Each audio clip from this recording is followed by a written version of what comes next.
Welcome to Hurrdat Sports Radio. There's Jacoby Walter on the feed from Ray J. Dennis. Hits another three-pointer. Jacoby Walter, 24 on the night, and the Bears are back within one at 48-47. Here's the steal on the inbounds. And, oh my gosh! A dunk at the other end by Eve Missy. He stole the ball, and he jammed it at the other end. Alexander sets the screen. Now Ashworth will reset the offense. Here's Shireman. Got a glimpse. That one a little strong, and there's Trout for the offensive board. 9th offensive rebound for the Jays. And Shireman baseline scoop for 2. Arabello, rotation around the Dotzler. Inside, count the bucket. And the foul. I got it. I heard it. I liked it. Time to shoot. Dotzler for 3. He hits. But another three-point shooter.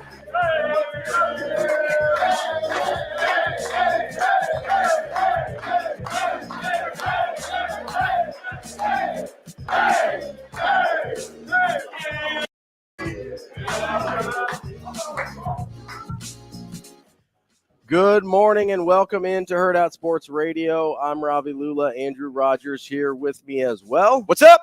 We are coming to you live from the Hurrdat Sports Bar and Grill, and we are here on a Wednesday. Wednesday, right? It's Wednesday? It is Wednesday. Okay. I get a little confused sometimes. Well, you know what? Days of the week now that I blending together. Now that I think about that. I just double checked the retweet that I made, and it was going up on a Tuesday. So that was yesterday. Let's take this down and repost. I'm glad it's not just me trying to figure out the days of the week here, but we are here with you on a Wednesday on AM 590 ESPN Omaha and ESPN Tri-Cities. You can find us live on YouTube and Twitter as we stream the show there as well. And we are. I mean, listen, I know I'm a little tired. I'm a little bit. Great to see sleepy. A little bit. You know, those 8 o'clock tip-offs are not my favorite in the world. Yeah, I still go to bed about that time though, like 10:30. Yeah. So I went down to the game. So when you're down, I didn't get back until 11, and then so it was probably 11:30 by the time I went to bed, which is. It's only like an hour and a half different than normal, but it feels that way though. At my age, you start feeling it, It's at your age.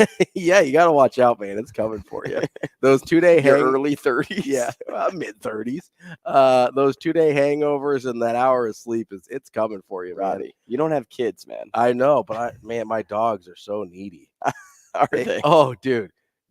Doug literally wakes up at the same time every morning. Is like, all right, it's time to go outside. We are going, regardless of Saturday, Sunday, weekend, whatever. And it's usually about 6 a.m. So I'm up usually already, right? But on the weekends, it's like, hey, bud, why don't we sleep in just a little bit here? Nope, he doesn't know what a weekend is. He's ready to go all the time. Well, you know what? He's on his same sleep schedule, his sleep pattern, and he doesn't want to change. I mean, just like people don't want to change their routine. It's true. A dog doesn't want to change his or her routine either. I'm trying to just explain to him, like, buddy, it's a weekend. It's okay, man. We don't have to do this. Yeah, I mean, I and he's not feeling it.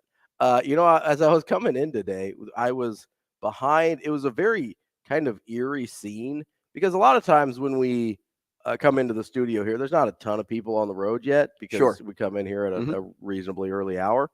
And I was following this like caravan of cars into our parking lot. That park over by the Alamo? Yeah, and it was super unusual. And I've never been part of the caravan before. And so you always see cars over there, but it kind of felt like one of those disaster movies where the government calls in all of its specialists. And so there's just like line of like 30 cars that are driving to the facility to like examine the alien or whatever. And, there was like 10 cars, it was weird because there's usually not that many. But then I realized it was like an HVAC company. So I don't know what the movie theater's got going on. If it's, they're dealing with, they're probably switching like their heat on and stuff this time of year and getting everything. Yeah, they're just turning on the units. Man, when did you buy your house? A couple years ago? No, January. Oh, so like not even a year ago. Okay. So have you experience. Maybe I'm just a weirdo, paranoid, anxious person, which Hit me is with it. entirely possible. Because I know I am too. Every time I wake up and my house is an uncomfortable temperature, either like a little too cold or a little too warm, I have this like, is this the day? Is this the day the HVAC went out? Is this? I don't have that feeling. Every ever. single time. If I wake up cold in the middle of the night, I'm like, oh God, did it happen? Because it actually did happen to me like 2 years ago. I had to replace my HVAC. Okay, so a little PTSD there. Yeah, it is. But and I'm like, no, not again. Right. It's so expensive. Yeah, if it happened to me like that, I probably would get a little paranoid. So, for example, I set a couple of alarms. I know I should probably get up on the first alarm, but I don't know one person. I set like 12. Yeah, I was going to say I don't know one person that like actually rolls out of bed on their first alarm. And I'm sure you're out there, but just personally, I don't know anybody that does that. And so I've had instances though where I've overslept. Mm-hmm. So I set a lot of alarms because of that reason.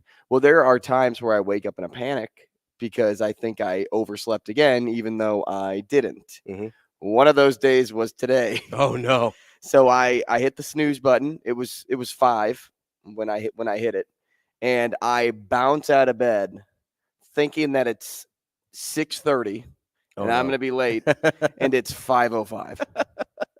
But you bounce out because you tricked your mind to think, you're late, and you're going to make Ravi do the show alone today. I think I told you about this, but I've had that on multiple occasions on like a Saturday or a Sunday. I'll wake up and it's like 7:30 and I am just in a dead panic.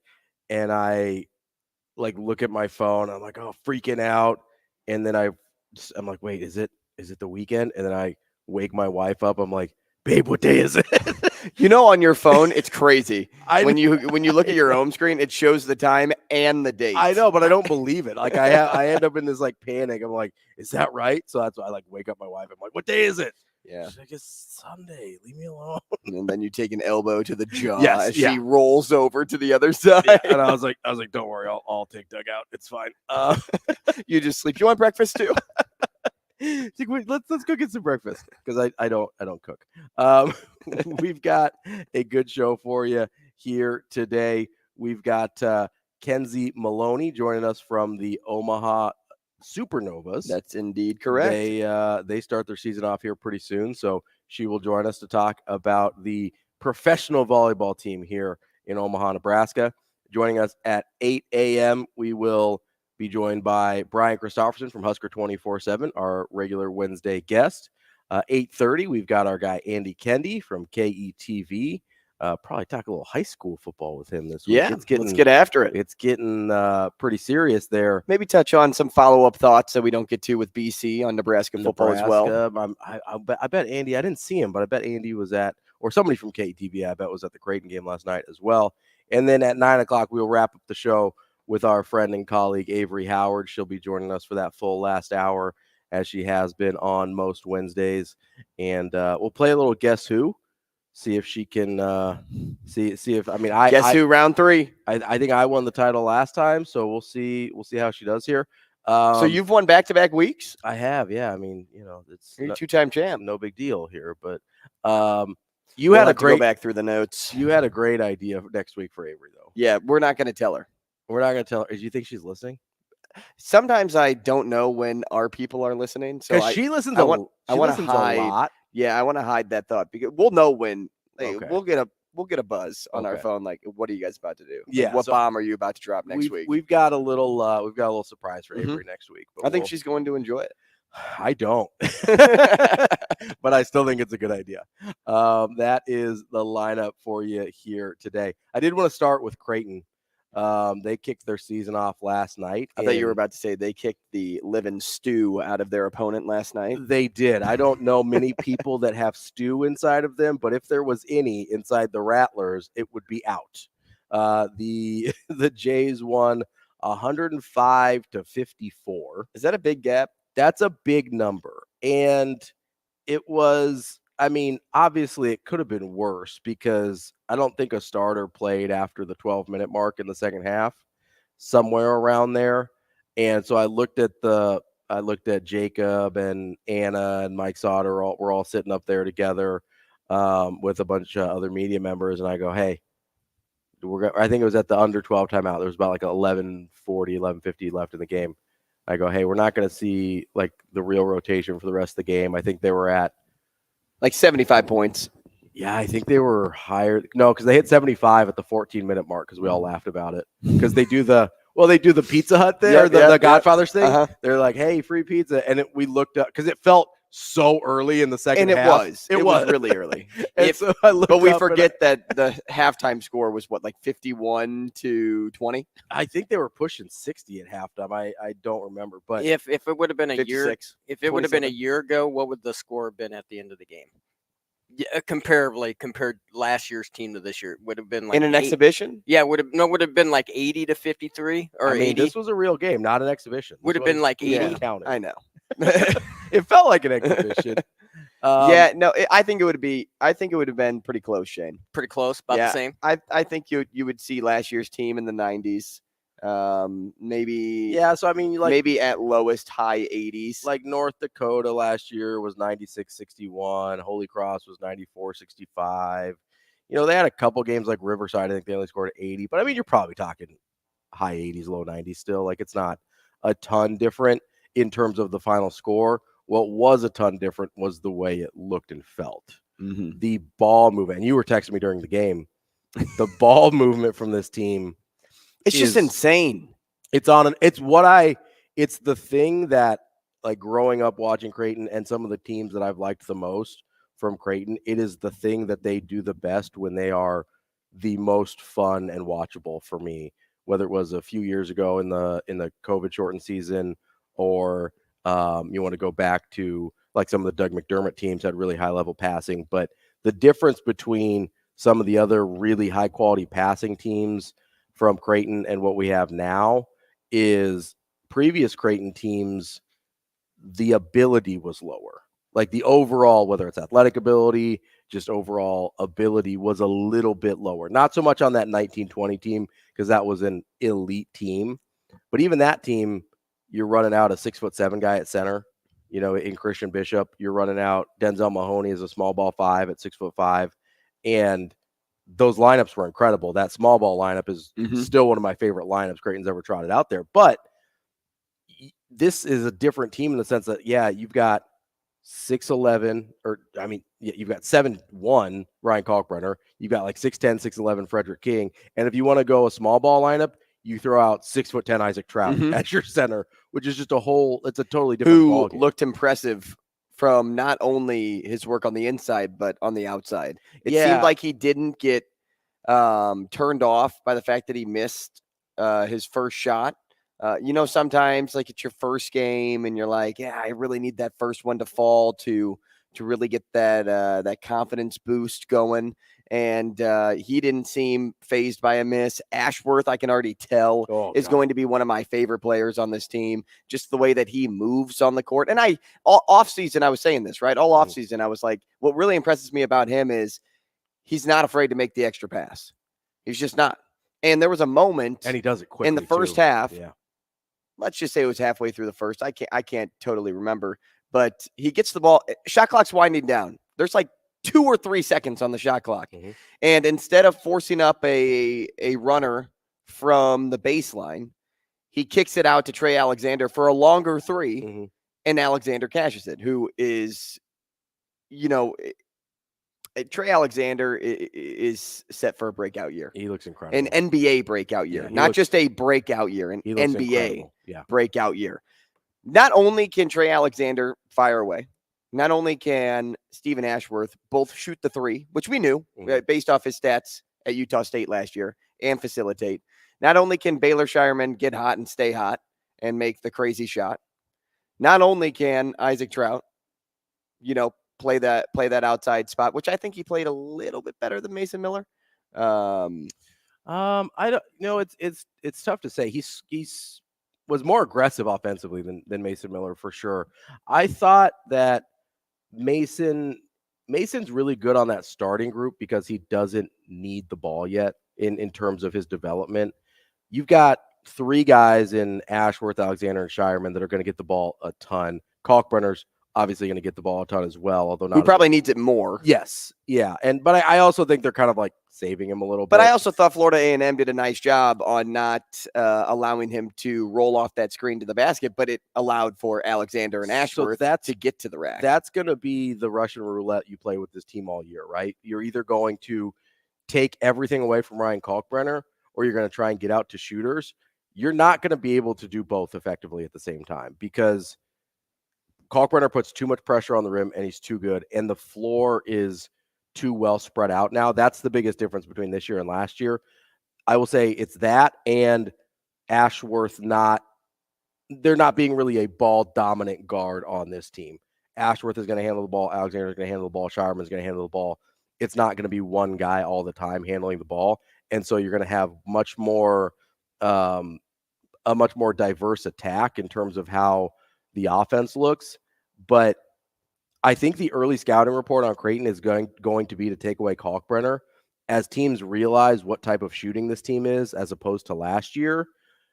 I think Kalkbrenner might eat a lot because teams are not going to want to continue to give up. I mean, if Ashworth continues to get the looks he's getting, he's going to shoot 50% from three this year.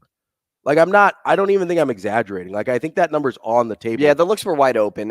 When they play tougher competition and conference competition, that'll be different. It is, but I mean, I'm even knocking him down because he was 5 for 7 last night. So I'm knocking him down a few percentage points. My point is though, with Ashworth and really any of these guys is Ashworth doesn't really seem to take the heat checks that Baylor Shireman does, which brings Shireman's percentage down a little bit. I love the heat checks. Don't get me wrong. And I think they actually do offer something for Creighton because they put pressure on the defense in a different way.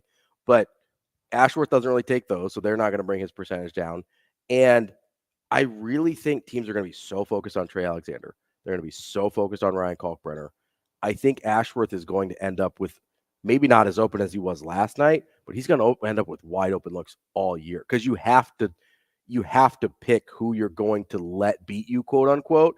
And I think if you're looking at Kalkbrenner, Alexander, Ashworth, Shireman, it's a scary group. Yeah, you're probably, Ashworth is 4th on that list at best. And so him and Mason Miller are going to end up with wide open looks, and Trout, when he's in there, are going to end up with wide open looks all year. Those guys are going to have every opportunity to just shoot the lights out of the ball. Now, what makes this team really scary, and there's a couple of things. We alluded to it first, the selflessness of this team. That is number one on my list on why this Creighton team will be scarier than they were last year. Point 2, and you pointed this out, but I'm going to still stick on the lower end.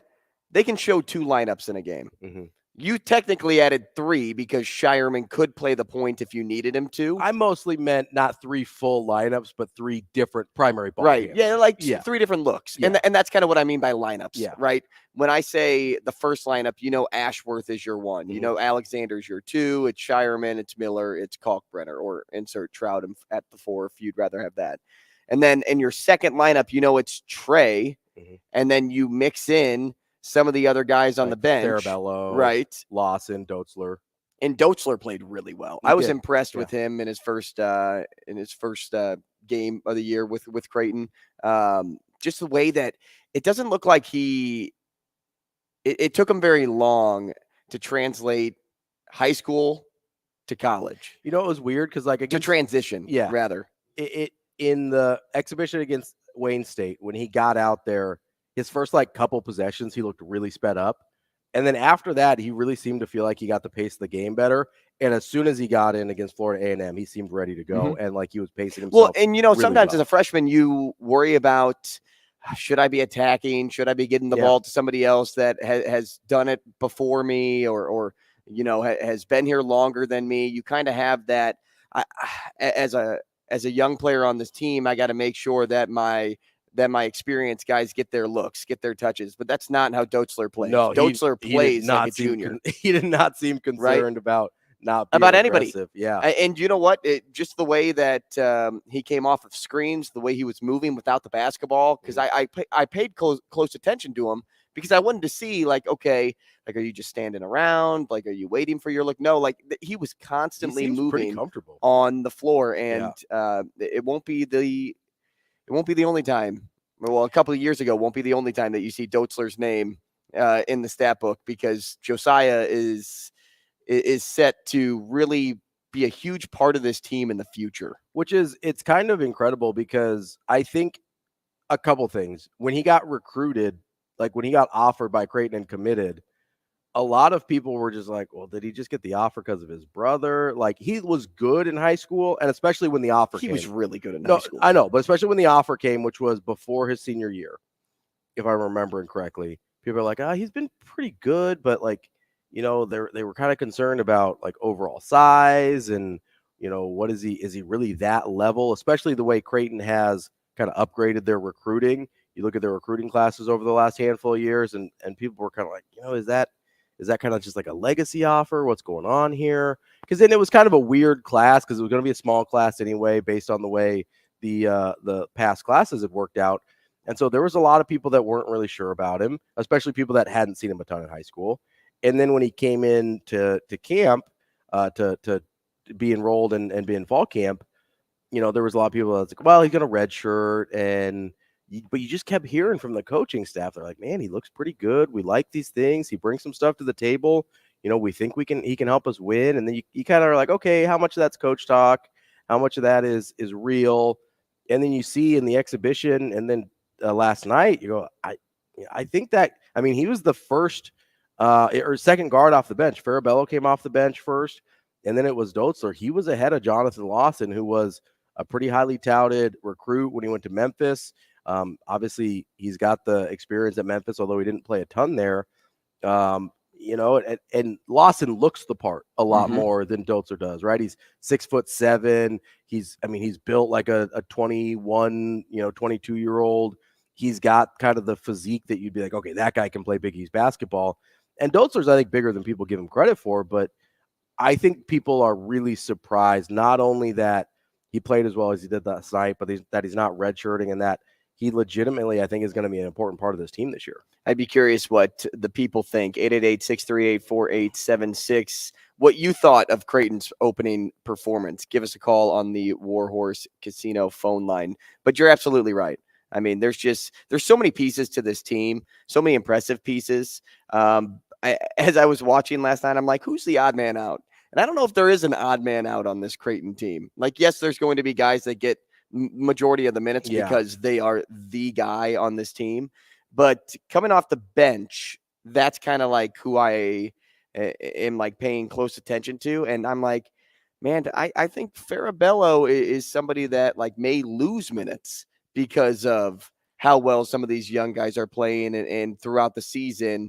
If Farabello isn't making shots like they brought him in to do, you may see the addition of Dotzler more, or let's just say Miller's the slot in 4, like he's starting. You may see more of a Trout look and go for bigger than for smaller with Farabello out there. And that's not a knock on Francisco Farabello. Like, he's a great player. I think he moves the ball really well, and defensively he's really strong too. And so but the point is, it's hard for me to even like point out somebody that may get left out, because it seems like everybody does their job in such a unique way that Coach McDermott can just throw anybody out there and be like, yeah, we'll find success in this regard or that regard. Coming up next, we've got more Hurrdat Sports Radio here on AM 590 ESPN Omaha, ESPN Tri-Cities. We will be back.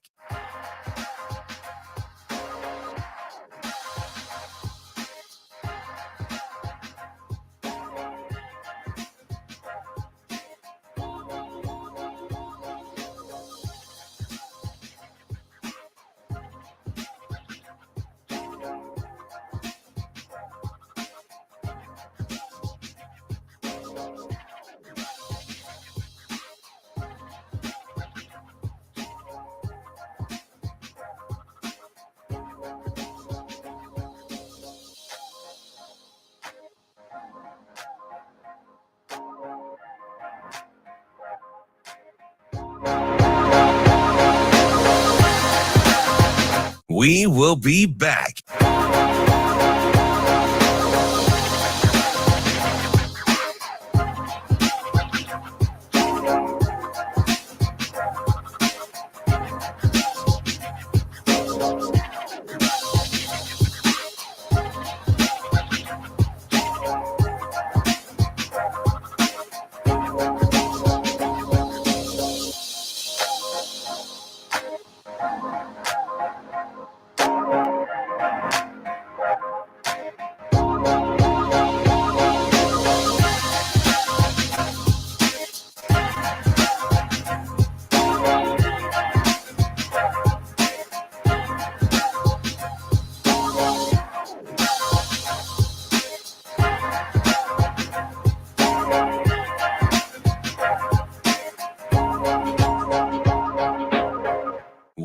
will be back.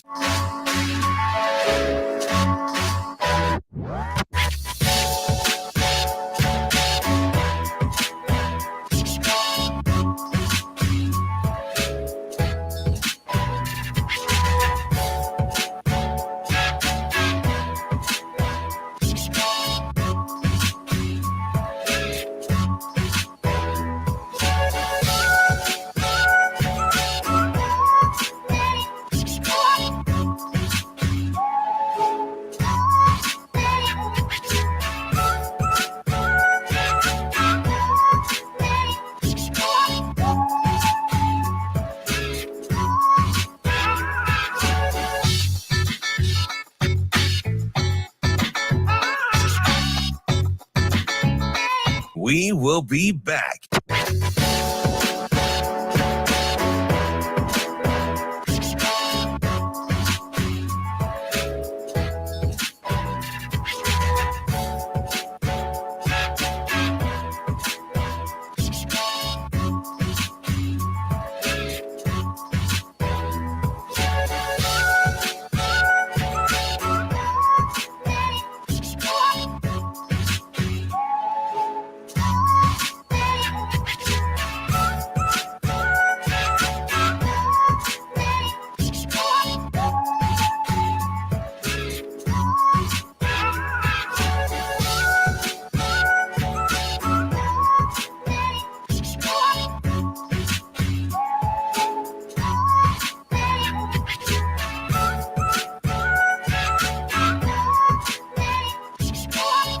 We will be back.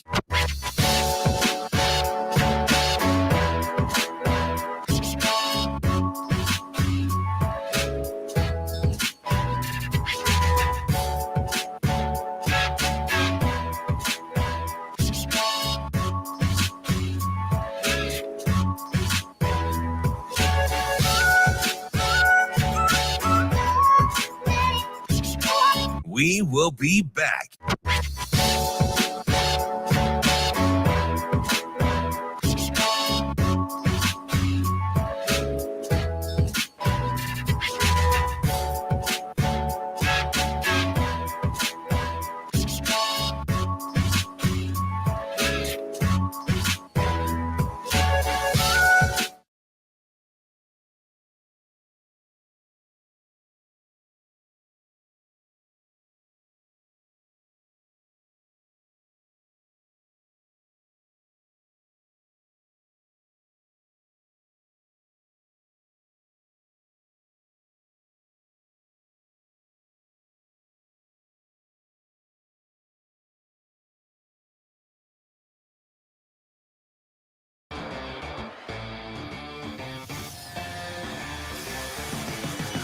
You're listening to Hurrdat Sports Radio.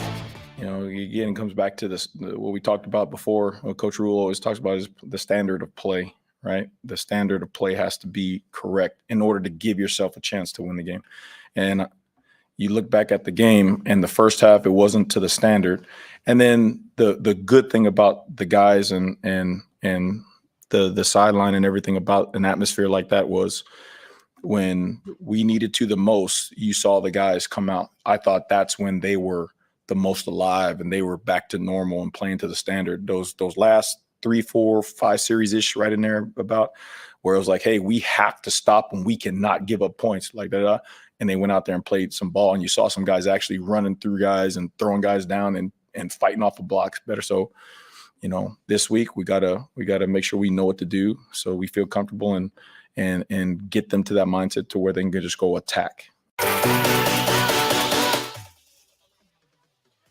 Welcome back to Hurrdat Sports Radio. I'm Ravi Lulla with Andrew Rogers.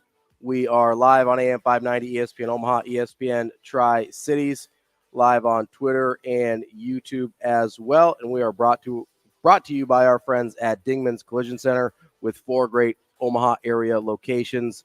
They've been voted best of Omaha, first place 18 years in a row. Family owned and operated in Omaha for over 25 years. They've got all the latest technologies to work on the whatever make and model that you've got to bring them over there. And They invest in the community as well with their Give Back program, giving back to the community with every car repaired. Go check them out at dingmans.com. Andrew, I wanted to get to some of the comments that the Nebraska coaches have made over the last few days. There's been a lot. You heard Tony White there as we were coming back. There's been a lot that the coordinator said yesterday, that Coach Rule said as well in his, increasingly lengthy press conferences, which I kind of enjoy, because he actually says something. I've got this weird. I know I'm unlike most media members in the sense that I, for the most part, really don't care about press conferences because largely I don't think you get a lot out of them. Mm-hmm. This coaching staff, I think you actually do, especially from Rule. You get pretty good stuff. And a lot of it's him talking to his team, and a lot of it's him talking to, people other than the media. And he kind of just uses it as his pulpit a little bit to take whatever question you have and form it to whatever he wants to talk about. But I do think you actually get decent information out of it. For both wins and losses. Yeah. Because normally you listen to a press conference after what?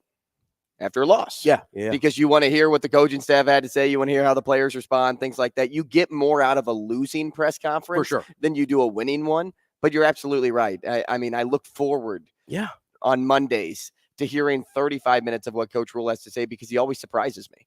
Now, will that be the case, next year, a year from 2, now, 3, 4, right? Who knows? Who knows? But I think I'll still find myself listening, just because I always feel like I get something out of it. For sure. And that's pretty uncommon in this industry with press conferences. You usually 100%. You also get coaches too that don't even want to speak that long. Yes. It's a challenge. How many coaches do you know that speak for 35 minutes every week? Yeah, there are coaches out there that are like, I'm not standing up here for more than 10 minutes or 15 minutes max. Coach Rule's giving you double time. Yeah, I mean, there's some coaches you could go an entire month of these Monday pressers and barely get to 35 minutes, because what's that, like 8, 9 minutes a pop? That's about what a lot of these guys give you. I appreciate the amount of time he's willing to give the media, because it's not just giving time to people in our industry. It's also, I think he views it, and I view it this way, he's giving time to the fans. He's giving time to the people of the state that invest in his program. It's also easier to talk to somebody, like ask a question to somebody that's willing to give an answer no matter what. Yeah. And will be like, and you get better questions because of it. You'll be a person about it, and instead of being like a Bill Belichick or possibly a Jim Harbaugh who can get a little like snarky, or even like make you Saban feel, gets really snarky. Yeah. Like some of the old Dabo Sweeney gets snarky. Like you have guys that, we know Dabo can snarky. You have guys that, are harder to ask questions to, which is why those press conferences don't last as long. But because you get somebody so transparent in Coach Rule, and somebody that at least treats you well, no matter if the question is dumb or not. Because there are dumb questions out there. I mean, listen, I've asked a dumb question before. There was a question at media days this year, I think from a Michigan State reporter, that was totally bizarre and off the wall and had nothing. He still answered. And not only did he answer it, he answered it great. I think it was about, or no, it was a Wisconsin person, because there was a shooting in Wisconsin. Yep. And last year, correct. And Nebraska prayed on the field afterward. And he obviously had nothing to do with that, because he was not here. Only did he have nothing to do with it, it had nothing to do with the season that Nebraska was putting together. And it had nothing to do with Nebraska, because the thing didn't happen. It happened the week before Nebraska was there. And even in that moment, he found something that he could answer and give that person kind of a moment. He easily could have just said like, I wasn't here. I really can't speak to that. Or like, what kind of question's that? Yeah. Like he could have just come out and just been frank and just said exactly that. Be like, I don't understand what you're asking me. Like, or like, how about we stick to this season? Moving on. Go ahead, Sam. Or whatever. Hey, I wasn't here. I really don't have a comment. Like, but am I answering your full question? Even in that moment, which is, to be fair, and nothing against this lady who asked the question, one of the worst questions I've heard in a press conference, just because it was so far from anything that had to do with Coach Rule, right? It just was not super relevant. But the way he approaches the media and press conferences is he not only allows for people to have the safety to ask bad questions, but because of that, you get way better questions because people aren't afraid to ask him things. But aside from the philosophical part of, I wanted to get to some Tony White stuff here. I thought the most interesting thing Tony White said yesterday was that he regretted his lack of aggressiveness against Michigan State, which I kind of, you see that in the game. You're like, man, I wish they were getting more pressure. I wish they were being, getting maybe sending some plus rushers on some of these pass attempts. Let's get that straight. That's bull crap. And you just and you watch it and you're like, man, I really wish they were getting more pressure on the quarterback, and they're just not getting there. And then he calls it out. He's like, hey, that's on me. Like, I should have been more aggressive. Yeah, the ownership that this staff takes on the dissatisfaction of what they saw or see is my favorite thing about him. Unlike any other. It's my favorite thing about the staff. The hell out of me. It's just the ownership, right? And look, you talk about like not playing aggressive defensively. Like, this defense still played well. Yeah. They just didn't play elite or really, really good like we've seen in weeks before. They didn't get that big play. They didn't get the turnover. And what, you allowed 2 more chunk plays than you normally do? Yeah, 2 or 3 tops. Yeah. Yes, they resulted in touchdowns this time, or a couple of them did. Or extending drives that allowed touchdowns, yeah. But they weren't horrible. No. The defense was still the bright spot of the weekend. The only bright spot of the weekend. There were plays they got beat, but let's not blame them for the defeat. Yeah, you're not going, when we talk about going 1-0 every snap, you're not going undefeated for a game on defense, right? People are going to get yards. People are going, most likely, most weeks, to score points, right? But I appreciate that. And it wasn't just, hey, I should have been more aggressive. He really went into depth about, like, I need to trust these guys in order to be more aggressive. And he's like, I talked about a couple of weeks ago that we need to play a little bit more like loose and free, and I really need to unleash these guys. And he took that upon himself, say, hey, if I want him to play like that, I have to play call like that. And he called himself out, which I didn't hear a question that led directly to that, in the sense of, like, yeah, it's almost like, when you're something's eating you up. Yeah. Right. It seemed like you lied to your parents and you're like, I just have to come clean. Like, that's how Coach White was feeling in that moment. Like, I just have to say what's on my heart right now, because it's just not gonna make me feel better, but it's just it's the right thing to do. Yeah, it's the right thing to say in the moment. What I really liked from him, I mean, exactly. And not only just that quote, but I liked what he said about takeaways, because I've been asking about takeaways, how they go from a good defense to an elite defense, and we had mentioned that if they can get more takeaways or something in the turnover department, you could probably get there. And I was really comfortable with his answer. So he had mentioned they come in waves, and we just don't have enough time to really get to the quote and respond to it. But we can play it throughout the show. Shane, it's White 8 if you want to mark it. Man, live with that, bro. That's playing ball. I ain't tripping. It had me thinking, how often is this defense in position for a takeaway? Like, are they on the field long enough for a takeaway, 1? Or 2, are there enough balls that are thrown that can either turn into interceptions, or are there enough plays that, you can punch the football out? And I mean, some of that's luck, right? A majority of the time, like, punching a football out for a fumble is whether luck. or not you recover it, right? Is certainly, yeah. But look, this team is still 16th in total defense. They're 13th in sacks. So, like, they're not pressing down the field a lot. And whenever a team's on 3rd and long, what do they tend to do? They're not throwing it. They're trying to just make up some yards so that they don't turn the ball over, say, in their own territory. They're 12th in first downs allowed. They're 99th in red zone defense, but the attempts are only 25. Yeah. So that stat is a little bit skewed. Rushing defense, they're 3rd. Passing efficiency defense, they're 30th. Yeah. To put it in perspective, Georgia is tied for 44th in turnover margin with 11 gained. Nebraska has 10. More Hurrdat Sports coming up next. We will be back.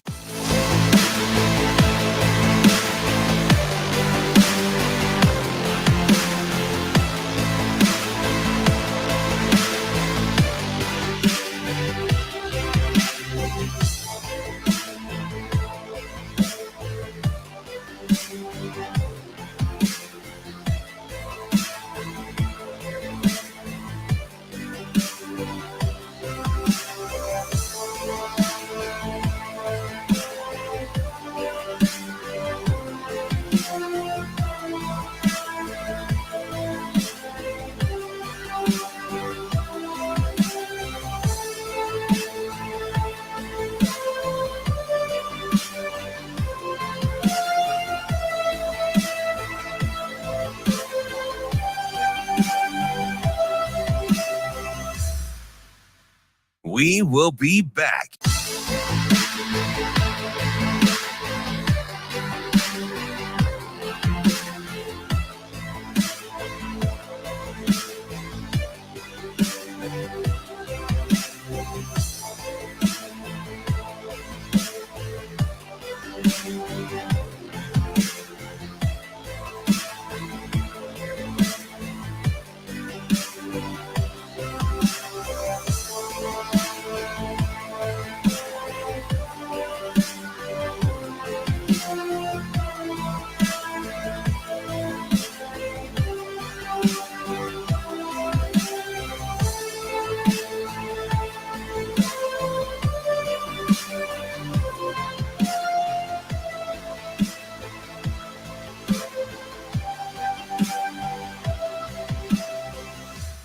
We will be back.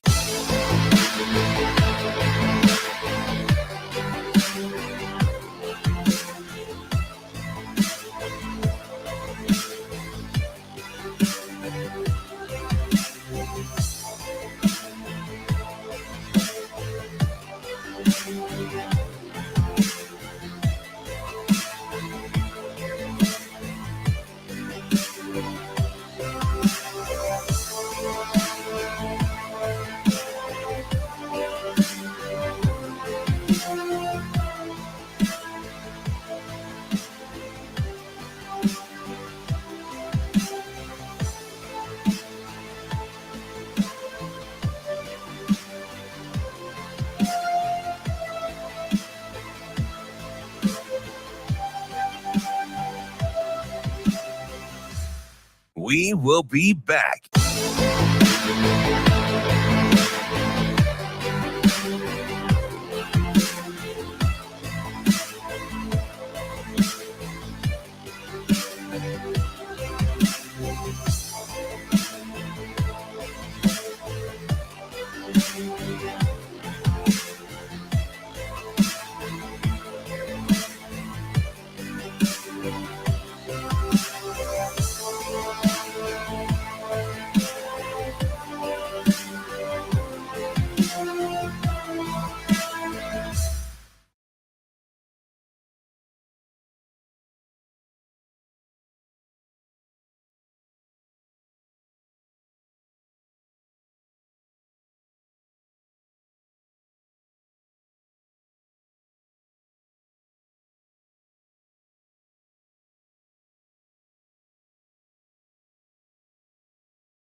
You're listening to Hurrdat Sports Radio.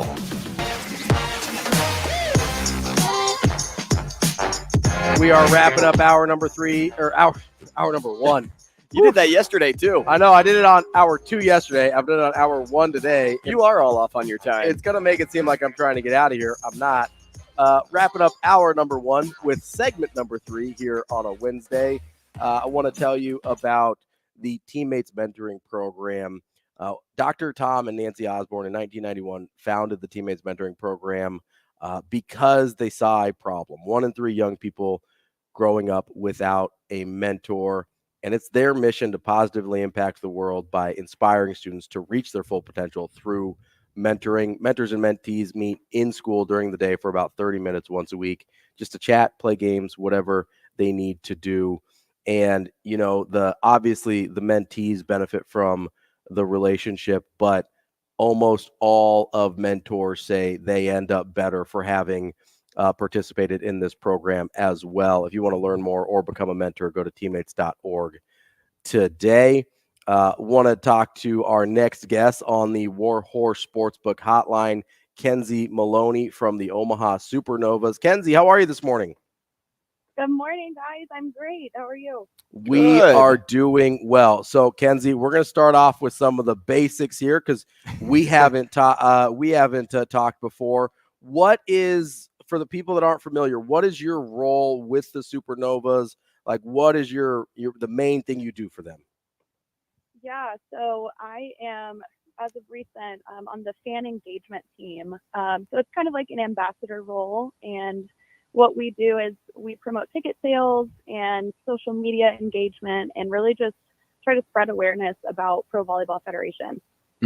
So okay, interesting. As a former Nebraska volleyball player, obviously you are well qualified to be an ambassador for the great volleyball fans of this state.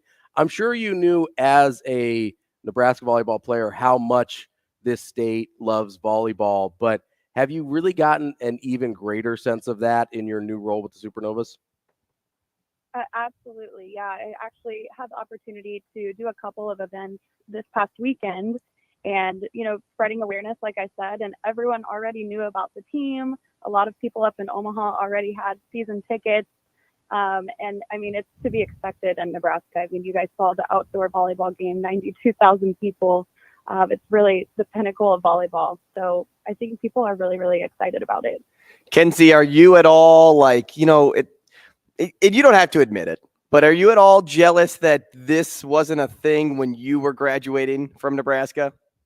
Oh my gosh, I will 100%. This is such a cool opportunity for people that are graduating to go on and play in the United States. It's a really cool opportunity. So yes, if this was a thing in 2019, I definitely would have been a part of it. Now, okay, did you go play overseas at all, or did you just stop your playing career and then go into, let's just call it, the business side of it? Yeah, that's exactly right. So I, by the time my senior year was over, you've been playing volleyball for a long time, and I decided I needed a break. Took a year off, and then I actually attempted to come out of retirement and went out and trained with the USA team for a bit, and quickly realized that my body was no longer fit for diving and playing. So yeah, then this opportunity presented itself, and I was like, yeah, if I can be a part of volleyball in some way, even if it's not on the court, I'll do that. My body was never equipped for diving or playing, so you had the leg up on me there. Now, okay, you mentioned the historic match at Memorial Stadium, a historic opening match on January 24th for the Supernovas. How much do you enjoy just being a part of history, even though you aren't physically playing? Yeah, it's so cool, you guys. And I think there's no better place for that to happen than Nebraska because of how much people love volleyball and they're just so enthusiastic about volleyball. So it's awesome to be a part of it, and I'm excited to watch the girls compete and watch history be made. We're talking with Kendeigh Maloney of the Omaha Supernovas. Kendeigh, obviously we've got a couple months until that opening match still, but you mentioned some events that you've been going out to. What kind of events have you guys been putting on, and how can people find out about those events and attend if they want to? Yeah, so really what we do is we find events that are already going on. So, for example, we were at Avarie this Saturday for the Nebraska State Games and set up a booth and kind of just, caught people walking by, introducing them to the league if they didn't already know about it. And then we went up to Omaha to a Creighton volleyball match, and same idea there. So what we'll do is we'll find events that are already happening and place ourselves there so that we can put ourselves in front of people who we know already enjoy volleyball. You mentioned getting excited about the season to come. Why should people be excited about the Omaha Supernovas? I mean, we know how committed this state is to volleyball, but to the Supernovas specifically, what should get them excited about this season? Yeah, I think just the level of the team that we have. I mean, I played against some of the girls that are going to be on the Supernovas team. Kendall White, who's a libero, who brings so much energy to a team. I think it's just a really exciting group of players. They've also got Tina Mancuso, who is a Nebraska volleyball alum.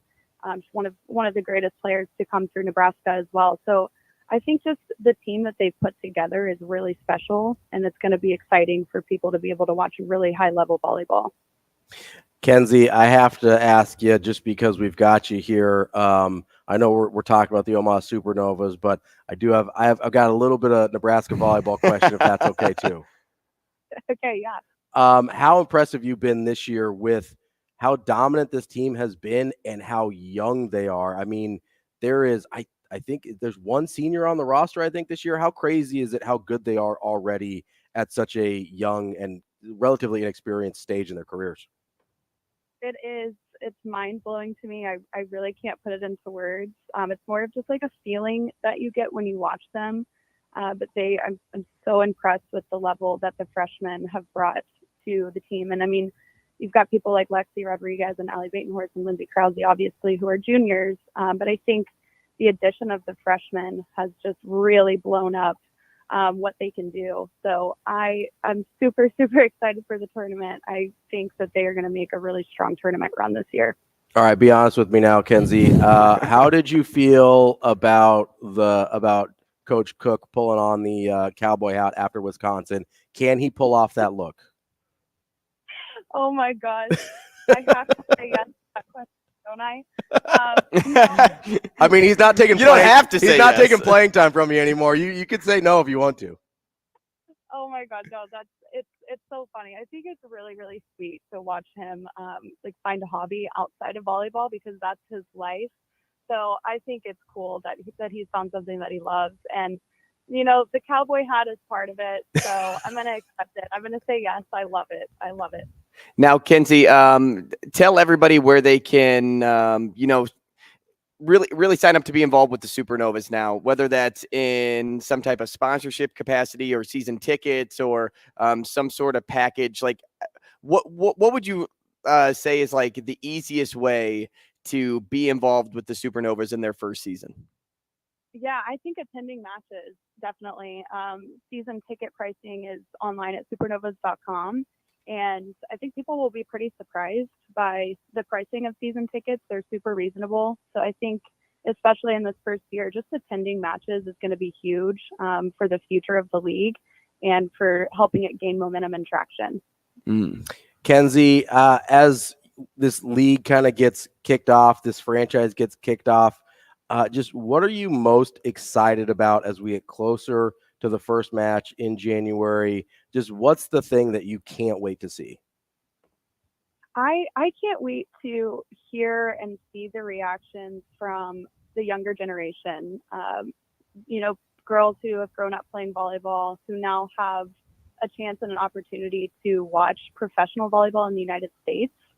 You know, that's not really something that we had when we were growing up. We never really had idols who played pro volleyball. It was more collegiate players.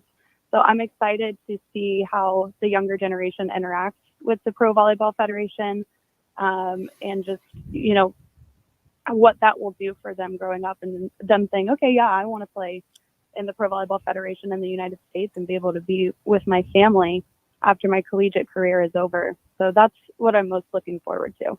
Kenzie, we'll get you out of here on this. You mentioned, looking up to somebody as a kid, but maybe more so as a competition separator. You played all the way up through college. You played like the best of the best with college volleyball. But then I'm kind of sitting here and I'm thinking, what is the biggest separator in terms of competition going from college to pro, or is there a big difference there?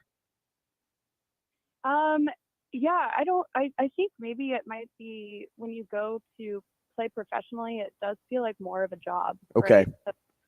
I'm sure that the schedule is, not to say that the college schedule wasn't super harsh, but I think once you move up to pro volleyball, it's really more of like, this is my career now, and this is how I'm earning money, but I get to do what I love as well. So I think that was probably the biggest difference there. I know it was kind of an unfair question because you're not actually playing pro volleyball, but I was just kind of curious because I didn't know if there was like a huge separation between college and pro volleyball since you're basically scooping up former college players. Yeah, it might be pretty similar, honestly, you guys, because you are taking people who have recently graduated and who have, still been getting a ton of reps.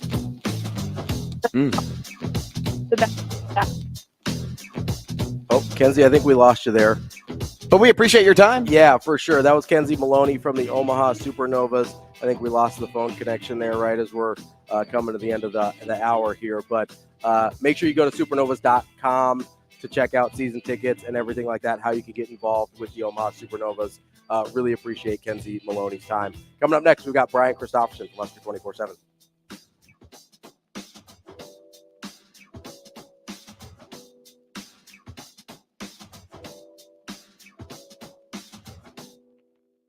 We will be back.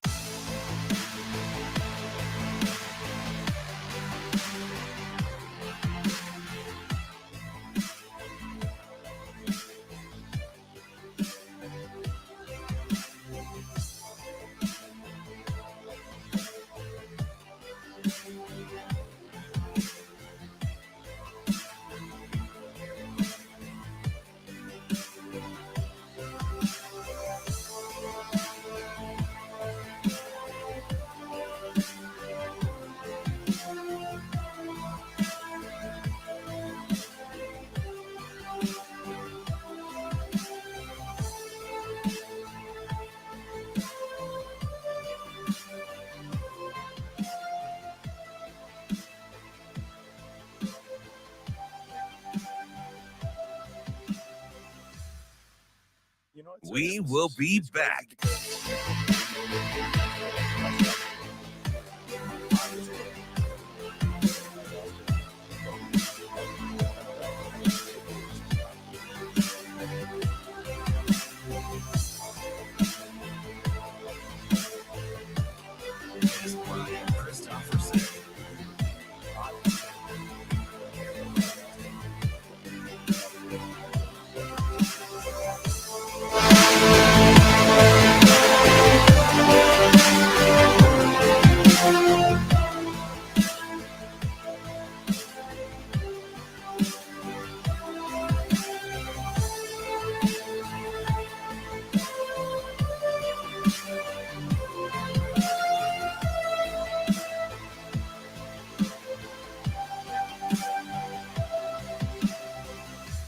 We will be back.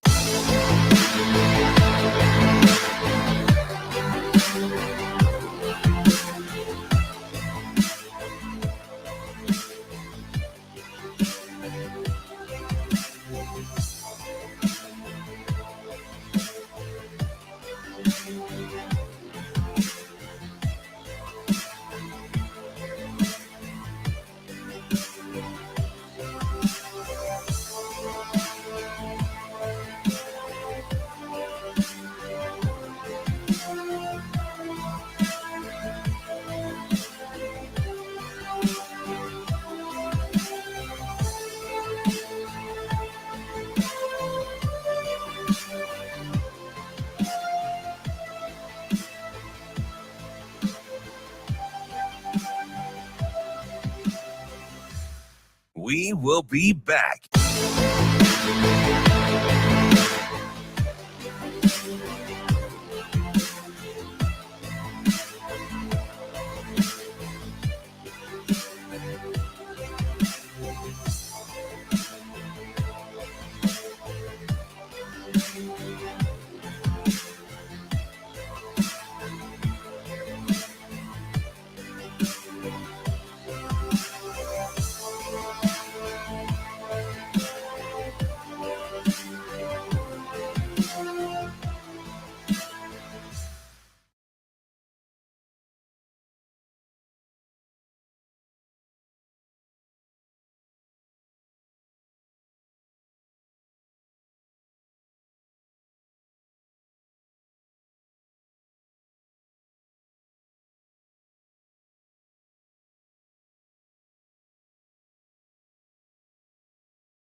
You're listening to Hurrdat Sports Radio.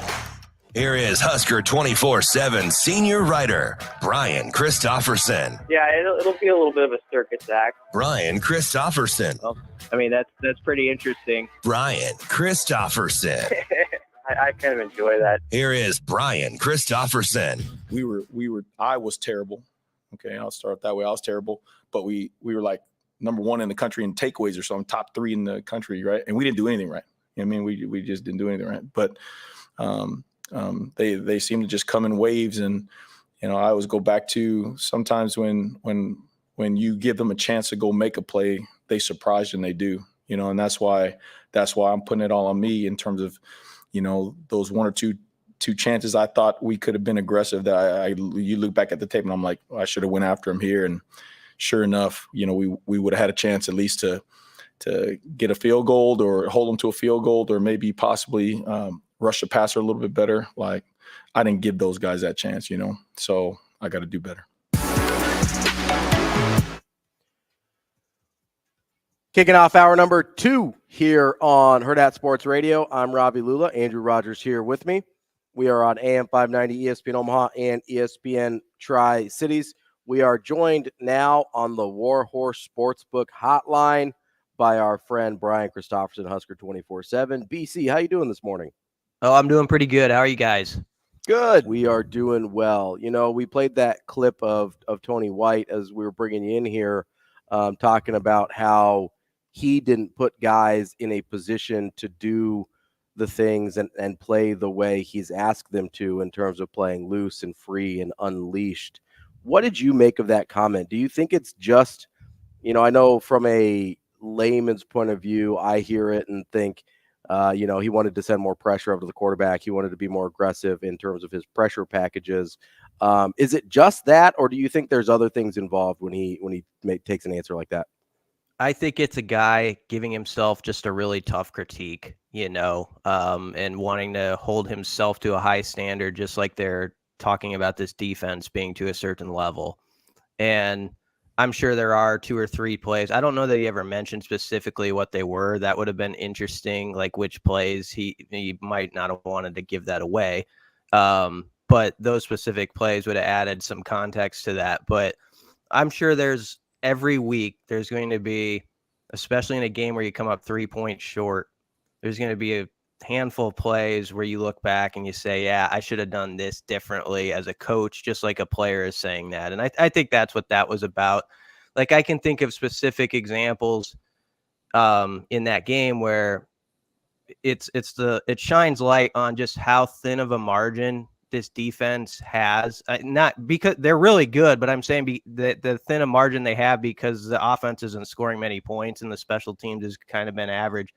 So they have to be on all the time. And if they have one little slip up and give up a few points here or there, it could end up being a loss. And one of those plays was the drive when it was 10-10, and there was that 3rd and 11 on about the 45-yard line, and they completed a 14-yard pass. Defense played pretty well on that series. They almost stopped them on 4th and 1. They had them 3rd and 11. They gave up one pass, and yet Michigan State kicked a 52-yard field goal, and that sort of ended up being the tilter. And I think it's that kind of stuff we're talking about here, where this defense knows they've got to just be like dynamite in those moments, because even if you give up that 1 3rd and 11, it's just one play, but it could end up being whether you're sad or happy when you wake up Sunday morning. BC, the other point of interest for me was when Coach White brought up the takeaways yesterday and how they come in waves. And, I presented this question to Ravi earlier this morning, and I'm curious on what you think too. How often is this defense in position for a takeaway? And is that the potential of why the Huskers are, short in the takeaway department? Because I ran down the stats and, they excel in almost everything. Total defense, 16th, first downs allowed 12. They are 13th in sacks. They're 30th in passing efficiency defense. And then I brought up Georgia's turnover gained mark, and that's at 11. Nebraska's is at 10. So are we only bringing up the takeaways because that's like the last piece to make this defense go from good to elite? Or are they just actually not in position for a lot of takeaways? No, I think they are in position to have more than they've had. Like, I think there was 1 or 2 they could have had this last Saturday, and Rule even brought a couple of them up. That's interesting, the point you make. I think sometimes when people think of like just those ultra great defenses, they do think of that squad that just takes it away like 2 or 3 times a game. I always think of Bear. It's because I'm an NFC North guy. I always think of like Bears teams when they didn't have a quarterback, but occasionally they'd have a year, where they took the ball away like 3 or 4 times a game, and you're like, "What the stink," as a Vikings fan. Sounds a lot like 2018 or 17 when they had Trubisky.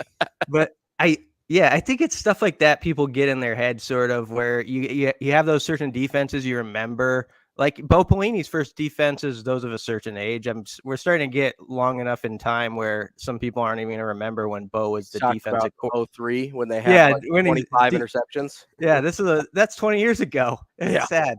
But when he was the D coordinator, I mean, Bullock's brother had as many turnovers as Nebraska has right now, it feels like. And so I think that's what gets in people's head. I do think they're in position, though, Andrew, because I don't think some of the other stuff comes out in the numbers the way they do, and they tackle really well.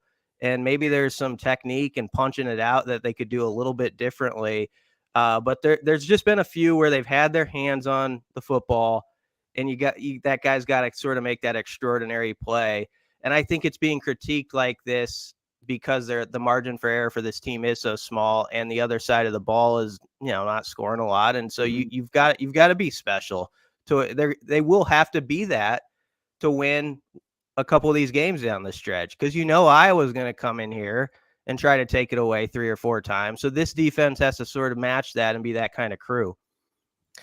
BC, I'm curious, we've been talking a lot about the defense and Tony White. What did you think of the comments made by Satterfield in terms of Heinrich Haarberg and his, just start running through people's faces again? Like, what did you... To me, I kind of just took that as like, hey, you're overthinking. You need to start kind of playing more instinctually, which I think is accurate. I don't know what you think. It looked like you could physically see the wheels turning in his head on Saturday, which is generally not great as a quarterback. Yeah, I think that's what that's all about. There was a couple plays where in the pocket especially, you could see like he was actually like processing it in real time, like more than you want from a QB. Mm-hmm. And so he's caught in a weird spot now, and I do think they've explained it correctly. They're right. Like a lot of times we have seen when we watch football, there's that QB who comes on the scene the first week. There's not a lot of pressure, right? It's like, oh, how much does he really know anyway? And he goes and he does some stuff, and people are kind of fired up about it. But then as he's played a few games, there's more data in his head. He's accumulated more information. He's like, oh, this works, that doesn't work. And you start to think about it while you're going sometimes. And Heinrich, if you listen to him talk to the media, he's a very thoughtful guy. Like you can tell he is an analytical guy and a guy who really likes to process things thoroughly and all that stuff. And he says sometimes that can be damaging to me as a player. And so I think they're just trying to get him to be like, be that Heinrich kind of off the bat. Yeah, you've picked some stuff up and you want to process it as best you can as it goes, but also don't be hesitant out there. Just be that guy who the first week was like, I'm going to run through that safety and make him hurt more than he's going to hurt me. And because that's your biggest asset right now. So I think they're trying to get him to lean into that. BC, speaking of Haarberg, I was thinking about this when I was listening to him talk yesterday, that, it seems like he's got the personality to get over things quickly, but will that mindset translate to the field come Saturday? Do you like how he's carried himself this week off the loss? Yeah, I think so. I think he's just a guy, he cares so much about his craft and his team. And there's no easy way to go in and talk to the media about a play you thought was a dumb play you made. And he used that phrase at one point, a dumb throw.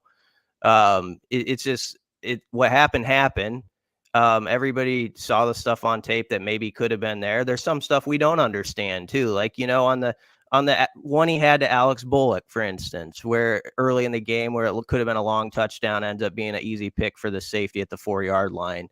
That was obviously a bad throw by him, but it was interesting hearing him explain his process of what was in his mind. He knew it was bad when he let it go, but also that had been where the ball had gone on that play in practices and everything he had repped, and the guy fell down, so he needed to adjust on the fly. So I think it's some stuff like that, where the play kind of takes on a little bit of a different shape. maybe than it did on Tuesday or whatever. And he's got to get to that point where he can that quickly without overthinking it, still react to it and be like, no, this is how I got to make that throw. Boom. And it's got to be just like that. And that's why quarterback is such a tough position, because think about it. You rep something, you do it a certain way. You're like, this is where the ball's supposed to go. And then all of a sudden in 1 to 2 seconds, you need to process, nope, ball's not going there. It's got to go over here on this play. And so it's a challenge, but I do think he's got a good mentality. I think he's a guy who can be coached hard. I think he doesn't mind like Matt Rule and Marcus Satterfield getting after him on a Saturday, and he takes it and goes with it. So that part doesn't bother me. It's just a matter of over the next few games, how much can he grow as a passer in sort of seeing the field. And it's such a tough thing to do. So it's whether he can or not. If he does, give him a lot of kudos, because it's not an easy step to take, I don't think, for a player. So BC, there's a couple different things I think with Harburg that are happening at the same time, and we've touched a lot on the decision-making part of it, but I think there's also just an accuracy portion of it as well, where, you know, we see a lot of the balls come out high or inaccurately down the field. How much of that do you think is correctable in season? Because it does seem like sometimes when he lets go, he's not, whether it's, you know, his elbow dips a little bit and his arm angle is a little goofy sometimes. Like, how much of that do you think is correctable in season? Yeah, I mean, you're working with what his sort of technique is for the rest of the year. I mean, you're not going to change anything like that on the fly. So it's a good question, Robbie. I mean, it's just got to be a deal where he himself is a little better, and that there's no other way to put it. Like, if you go back to the Michigan game, that was his best passing performance to me, like for 3 quarters. If I think he was like 10 of 12 or something at one point. It kind of faded off at the end, and his stat line didn't look as good. But I remember looking down at 3 quarters, and it felt like there was some precision, and he was really confident in some of his throws. And he has those that he's put on film, like even this past Saturday, that one he hit the Betts on the run from deep in Nebraska territory where Betts almost housed it. You know, it would have been a 90-yard play or something, ended up being like 30 or 40. Or you mean what's that? You mean Coleman? Yeah, Coleman. I'm Betts.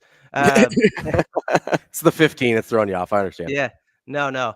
Coleman on the run. That was a beautiful ball. And he's had a few of those throws where you're like, okay, you've got it in you. I think it really comes down to hitting those layups though. Like the play where he tried to force it into Jaden Dawson, there was like 3 guys around him. That's where he's got to see the progression of the field within his offense and realize on most plays, you know, Coleman was coming across, and that there's a little 5-yard pass he could have flipped to him, and Coleman runs for 20+ yards. So there were like 4 or 5 of those kind of plays that were just missed on, where it's like the layup line, and he's just got to make those. And I think if he does, that can boost the confidence to some of those other throws. So, I mean, can he do it? I don't know. But if he does, that might elevate some of the other stuff we see. BC, despite not tackling as well as they normally do, would you say this is the best tackling defense you've seen in a while, or did the performance this past weekend turn you off from that? No, it's the best tackling defense we've seen here in a while. Certainly through the Frost era, I think. I know the 21 defense was competitive against some good competition, but I would say of all the flaws on this team, that is not one that I even think about much. And yeah, they're going to miss a play or two, but they've repped it so much, and they've been so physical in practice and taking it to heart. I really think they're probably one of the better tackling teams in the country. I mean, I remember the first week of this season talking to Bruns and Schaefer. I was like, geez, I haven't covered a Husker team the first week that looked that fundamentally sound tackling, where there weren't like 3 to 5 plays that were an extra 10 to 15 yards that opening week, you know, because someone swings at air. They've been really solid. So I love that part of this team. And yeah, the defense didn't play their best Saturday, but you also got to be reasonable about it. they were okay. I mean, they're that's a good crew. And for a first year scheme and how many guys they've rotated and how many young players that are going to come back next year that are a part of it, that's a reason to be really excited. And what would we can go back to the turnover thing to finish that point off. If they could have that game like Saturday or a game against Iowa where they do all of that and then they had like 3 or 4 turnovers and there's a pick 6 or something like that, that's sort of the bow on top of the present that would be for this defense if they could find it to kind of finish this thing off. Speaking of Bo, we're probably going back to what, like early Bo Pelini. A little transition there for you. We're probably going back to what, early Bo Pelini since we've seen a team tackle like this. Is that like 2009, 2010, like somewhere in that range? I think that's right. I mean, yeah.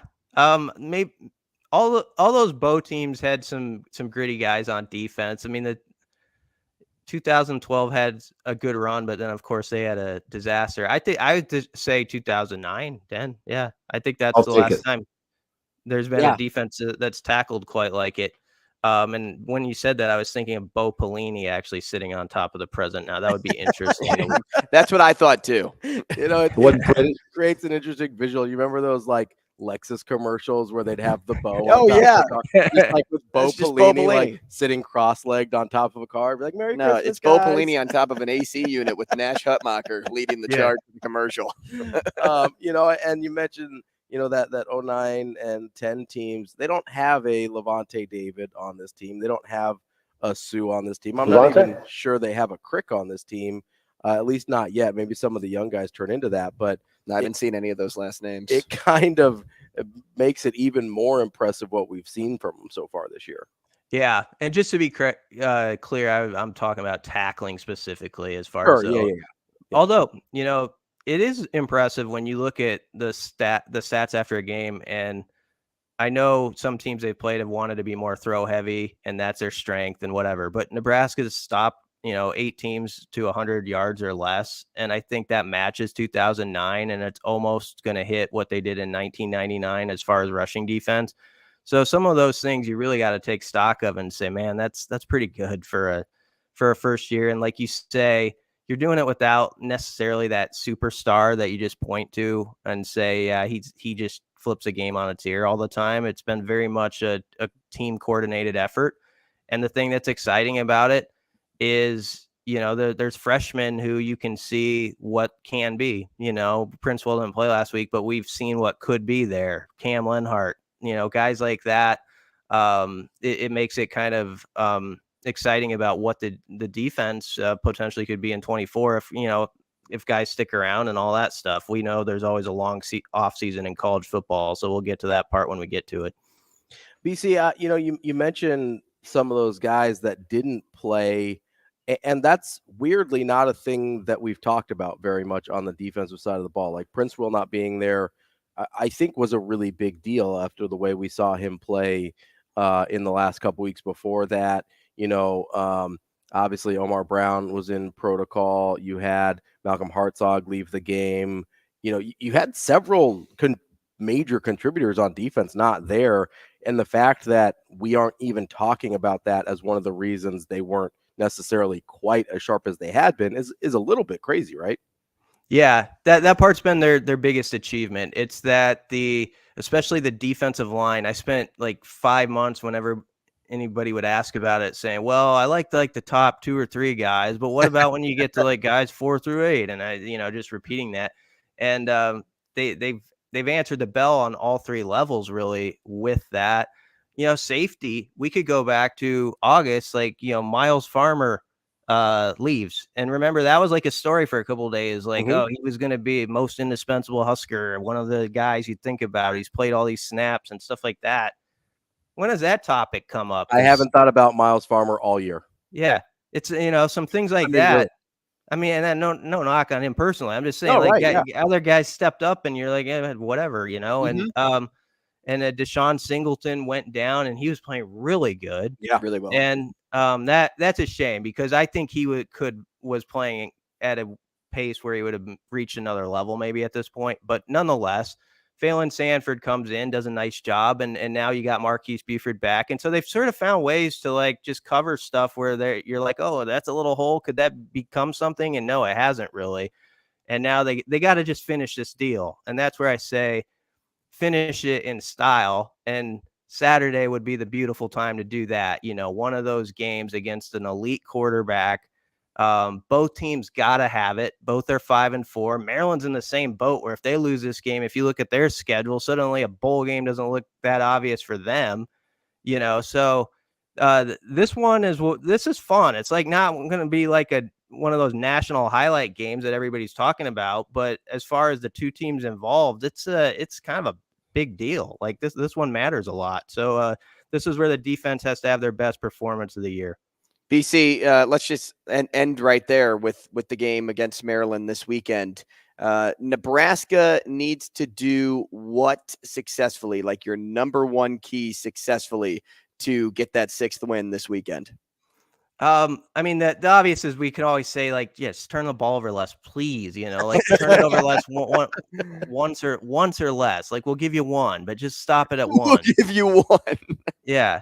And make the one 2, BC. I said if they can keep it -2 on turnovers, they're fine.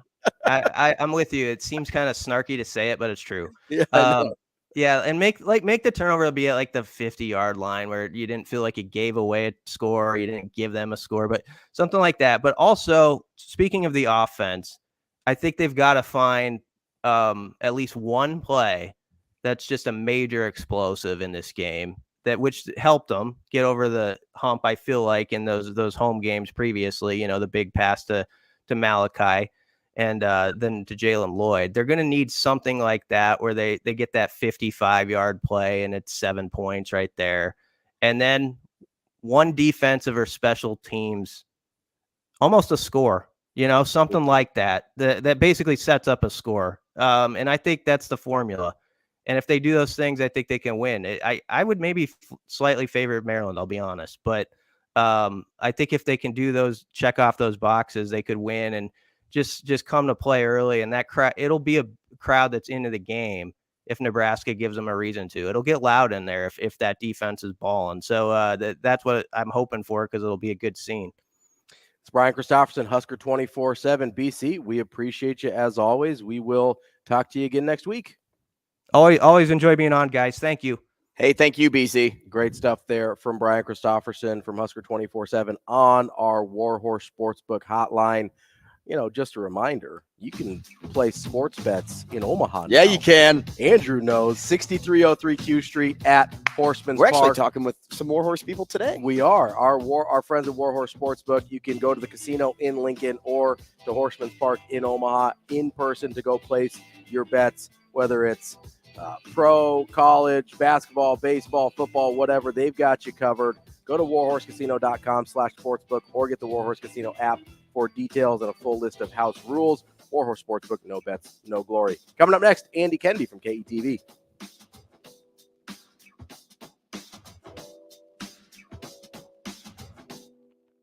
We will be back.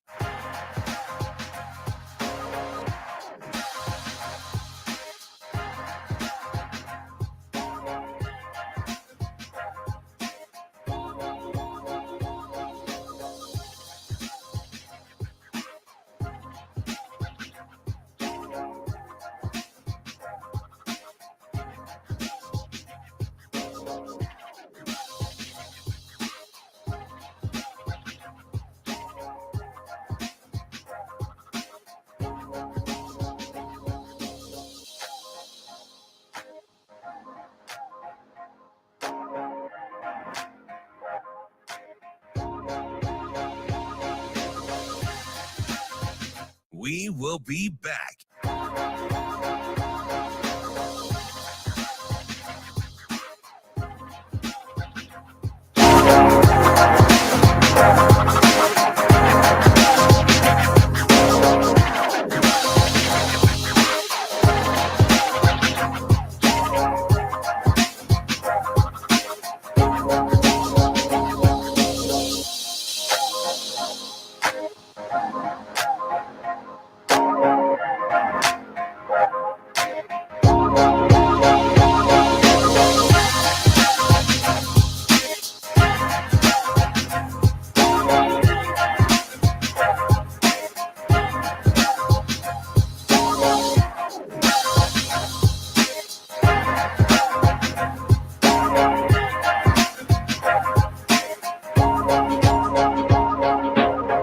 We will be back.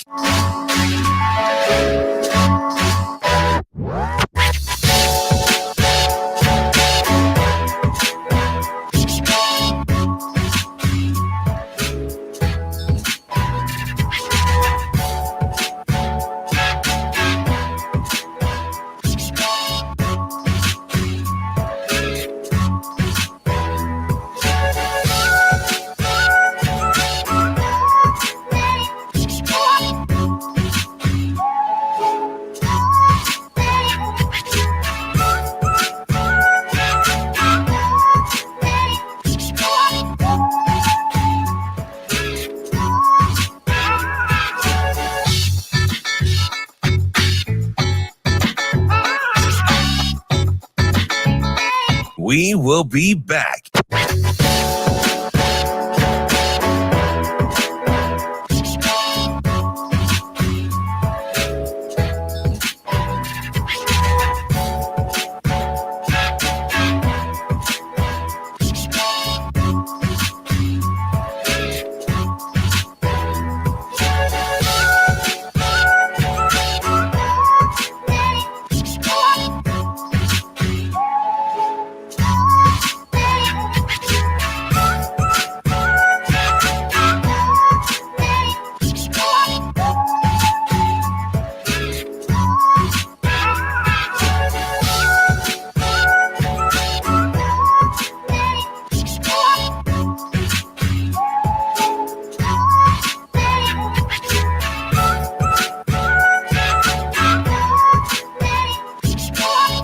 We will be back.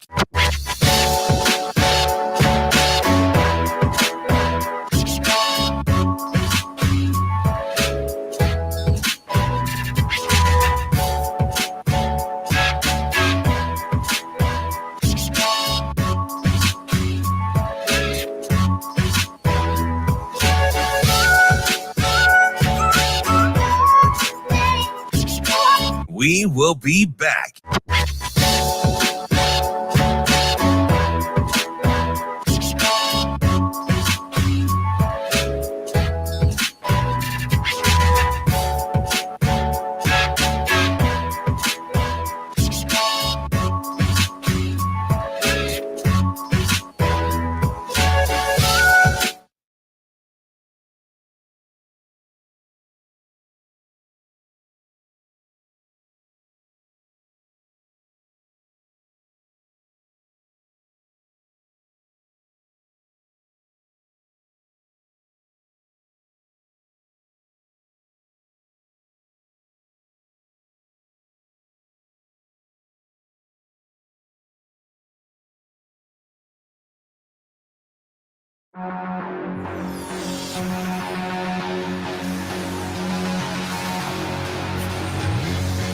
You're listening to Hurrdat Sports Radio. Yeah, I mean, there's been a lot of ups and downs. You know, even inside the games, you know, one quarter we come out really slow, or maybe against Northern Illinois we start hot. Just managing all of that. It takes a team, I think, and so I'm glad that we have coaches that understand that, and then the staff to help support that. Dr. Haskell. A lot of people up there who help manage that, because I couldn't do that by myself.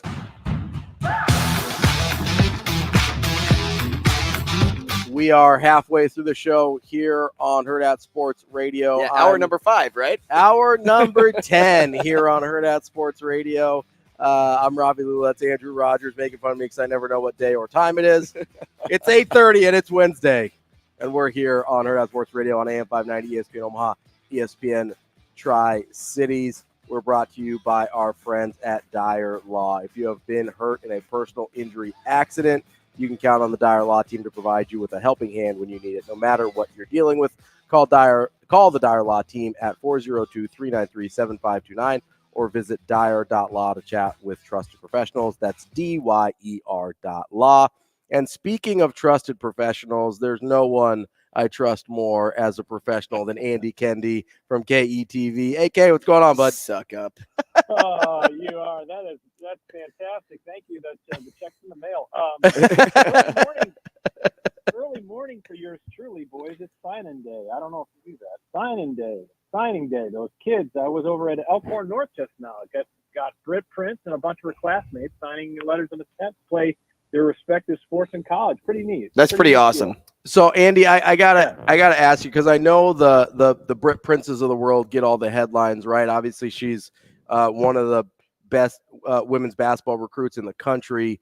But one of the coolest thing about those signing days for people that maybe haven't been to one is you've got everybody there at most of those, right? So it's the kids going to play D2 or D3 or NAIA. They get to sign their letters all at the same time. Is that how Elkhorn North does it as well? Absolutely. They had, I'm counting here, 16 or 17 kids signing letters of intent. And in sports from like that range from baseball to swimming, softball, volleyball, basketball, golf. I mean, it's pretty amazing. And this is just a snapshot of what great athletes we have in the Metro.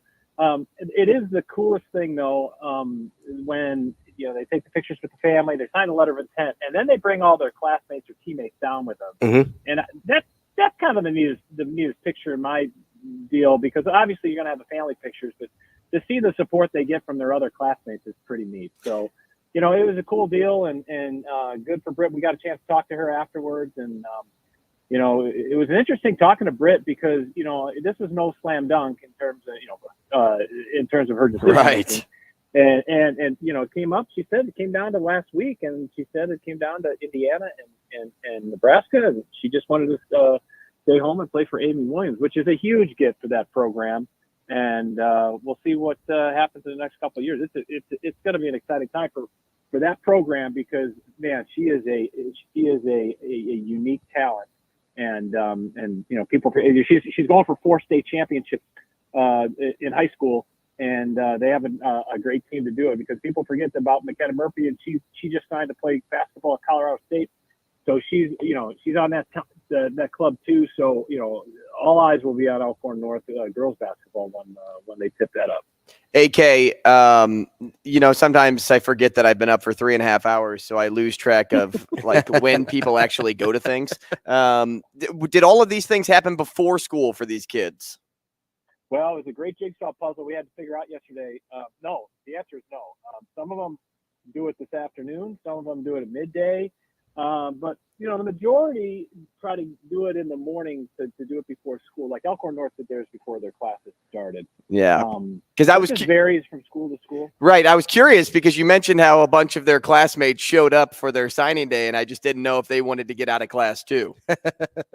Well, and then the other thing is, guys, is that normally they have cookies or donuts or something. Oh, okay. Decorated, the school logo cookies and the donuts and all that with the team colors. So, there's also some food involved. So, but I was actually very, very, very impressed with the amount of kids that showed up because their bell doesn't ring until just after 8. And there was that gym was pretty crowded at 7:15. So that's pretty impressive. Yeah, just the support just all around at all of these high schools for their friends and teammates is just spectacular. I love seeing that stuff too. Now, as you, let's transition to state playoffs and talk about the support that the teams still remaining have been getting throughout the entire football season. I'll look at Westside first. I know you have close connections to Westside too.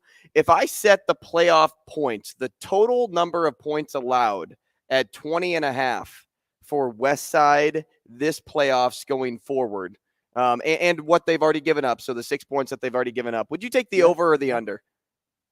I'm taking the under. So basically, they can't give up 15 points. Correct. So Yeah. anything more like 3 touchdowns or 2 touchdowns and a field goal. I'm telling you, Westside, if they continue on their roll, now they're not there yet. They're halfway there. So if they get 2 more in the way that they've done their first 2, they will be talked about. I know the Creighton Prep teams will take issues with it. Of the great Creighton Prep teams of the mid 80s and late 80s, we'll argue. But Westside will be, if they can finish this off, will be talked about in the conversation of the very best high school football teams in Nebraska history. Now, again, this is far from over, guys, and I know there's a couple teams that are waiting their turn to try to get their crack at them. Millard West, who's had a sneaky good season this season. They're going to give them their best shot, and then we'll see what comes out of the other side. My guess is it's Millard South, but maybe Alcorn South. They're a different team when healthy, and my gut says it will be Westside Millard South in the final, but we'll see. We'll see what happens. But no, Westside has all the tools, and as long as they can stay healthy and keep their heads on straight, I think we'll be talking about the Warriors for years to come. Andy, I do just want to chime in here. The recently retired Fred Petito's 03 Millard North team would like a word as well. Oh, yeah, right. I forgot about that great club. It is interesting when you talk to guys who've been around the Metro for years and years, grew up here, lived it, breathed it, whatever. It is interesting. You throw out a discussion like that, and you just kind of shut up and listen, because everybody has an opinion, and everybody has a point. Like, you can make a case for, like 03 Millard North, if you say, or whatever, or the mid 80s, the Creighton Prep teams, because I got buddies of mine who I went to college with who swear that those were the greatest teams. And the other thing that I think is interesting that some people will bring up is the level of competition around the teams that are playing. The West Side has a great, incredible roster, but the level of competition, there were some games where they literally could have scored 100 points in a game this year, right? But they picked up the foot off the gas because they're good sports. I mean, that's just the way it is. I think that's a fascinating discussion, and there's no right or wrong answer. That's the thing.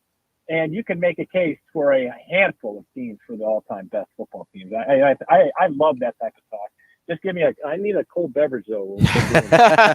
Maybe a couple of pops. We could have a nice discussion about the best high school football team in Nebraska history. I did want to talk Class B real quick. You said you were just out at Elkhorn North this morning. Obviously, they've got a big semifinal matchup with Bennington. Scott got through a thriller against Blair as well. Do you think we are headed for a Bennington-Scott rematch after the way that opening week game ended on that controversial call? Well, man, that would be something if that happens. I'm not as convinced of that as I am. I lean more towards the West Side North South. I'm more confident in that happening than Class B. I think Class B, the 4 teams that win this weekend would not surprise me. It would not surprise me. I think Elkhorn North is a rock solid team, and Bennington, while rolling this year, are they as the Benningtons of the last few years? I don't know. No, I don't think so. Weeks. Yeah, I agree. So we'll see. We'll see if they can come, because the job's not done yet. And then Scott, Scott really pulled one out last week. I mean, they were down. But man, good on them. But Waverly is a team nobody talks about in Class B, and they're having one of the best seasons that they've had in recent years. So I would not be surprised if any of those 4 come out. It would be fascinating to see Bennington Scott Route 2, though. That's Andy Kendeigh from KETV. AK, we appreciate it as always, and we will talk to you again soon. Thanks, AK. Thanks, boys. Have a good week. Thanks, boys. You too. Yeah, that's a discussion that I've gotten in on Twitter with people as Petito retired. Oh, really? You getting into discussions with people on Twitter? And one team that we didn't mention that people like to stump for as well is the 82 Westside team. They did not allow a point in the playoffs in 1982. So got to give a shout out. Our friend Dr. Rob Zadishka made sure I knew about that one as well. So we appreciate that. But it is a fun discussion to have because there's no way to know, right? So, and the conversations I get involved in, at least right now, have everything to do with this Michigan scandal. And we are going to get to that coming up next here on Hurrdat Sports Radio.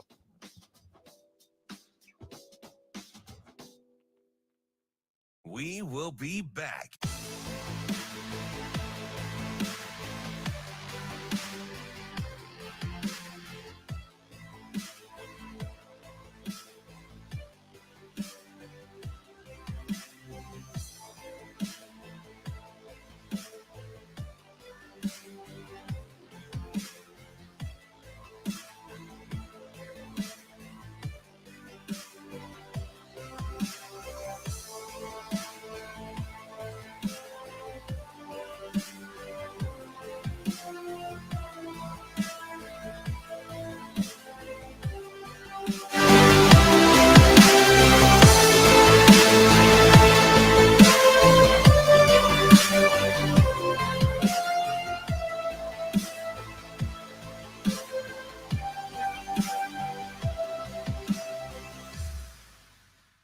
We will be back.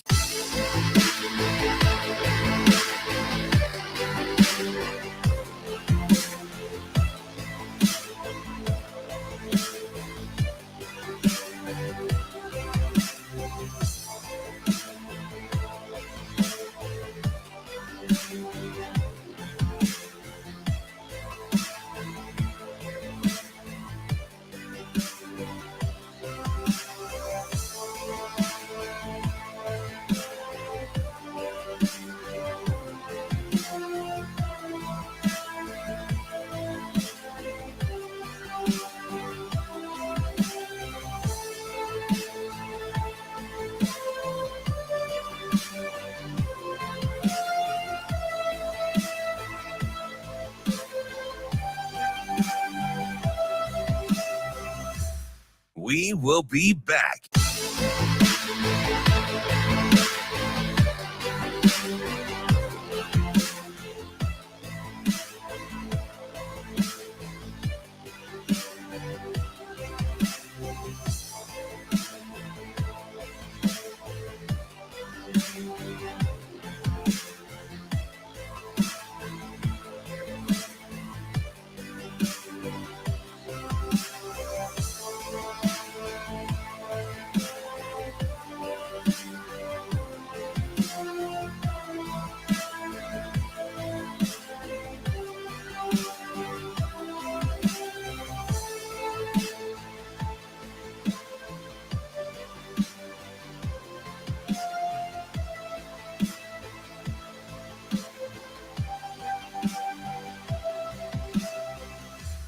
We will be back.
You're listening to Hurrdat Sports Radio.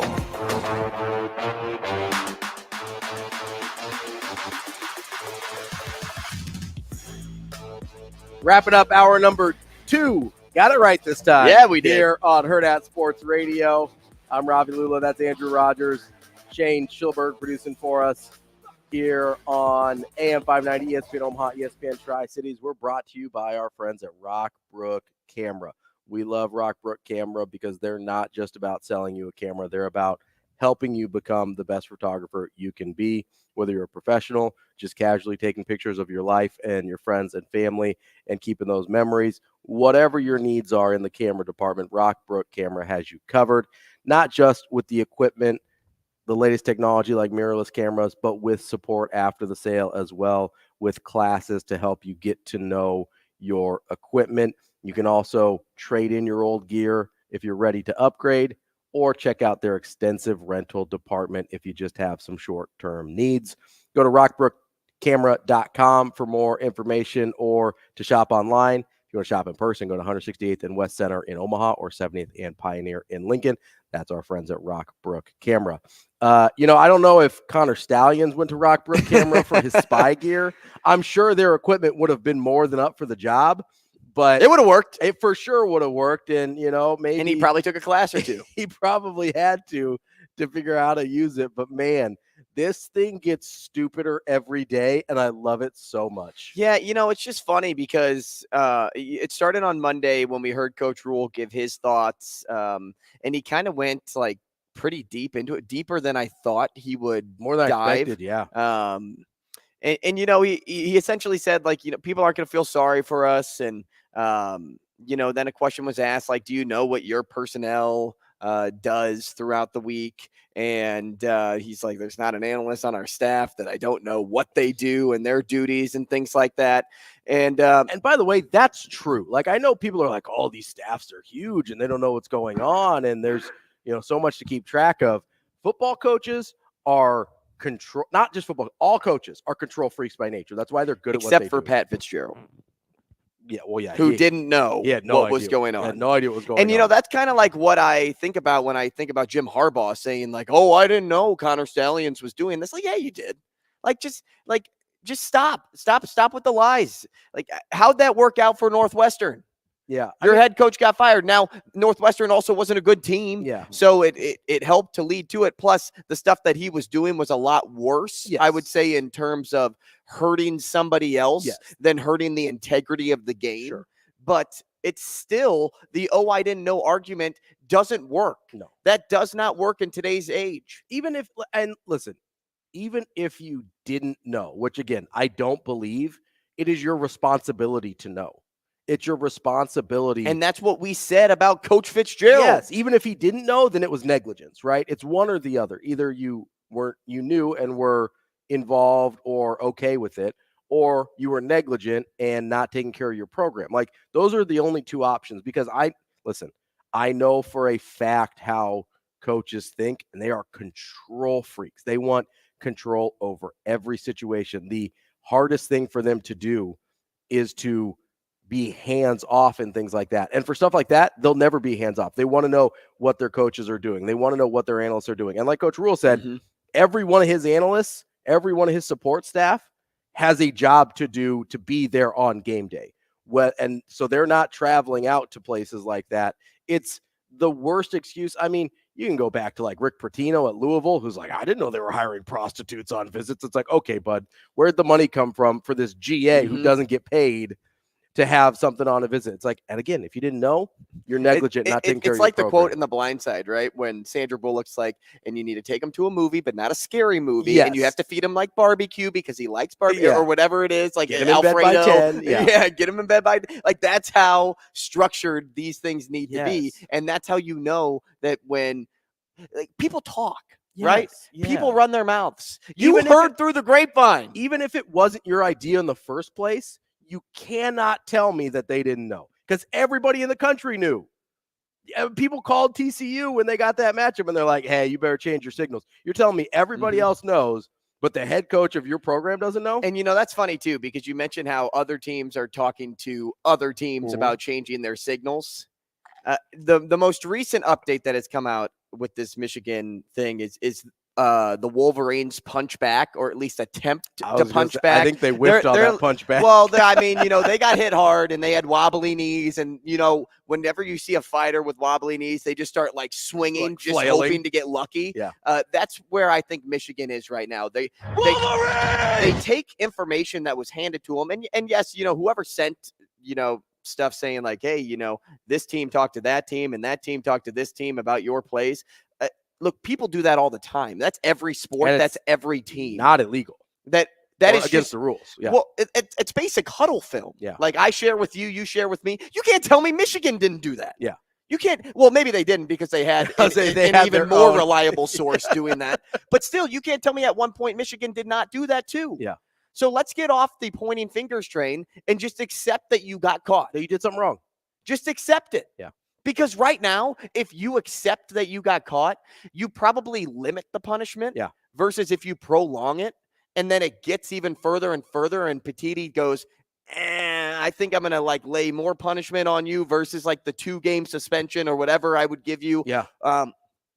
Look, you violated a policy, right? You violated the sportsmanship policy. The other one, if I'm Rutgers and I'm sharing information with Penn State and that's Ravi, that's not illegal. Should you do that? Like maybe it's a against gray area at right? best, Maybe it's against the integrity of the game, but that's not the same as in-person scouting. I was gonna say, yeah. So the biggest difference here is what Michigan is accusing other teams of is maybe, but definitely not clearly a violation of the sportsmanship policy. What Michigan did is against very specific written rules of both scouting in person and videotaping in person other people's sidelines.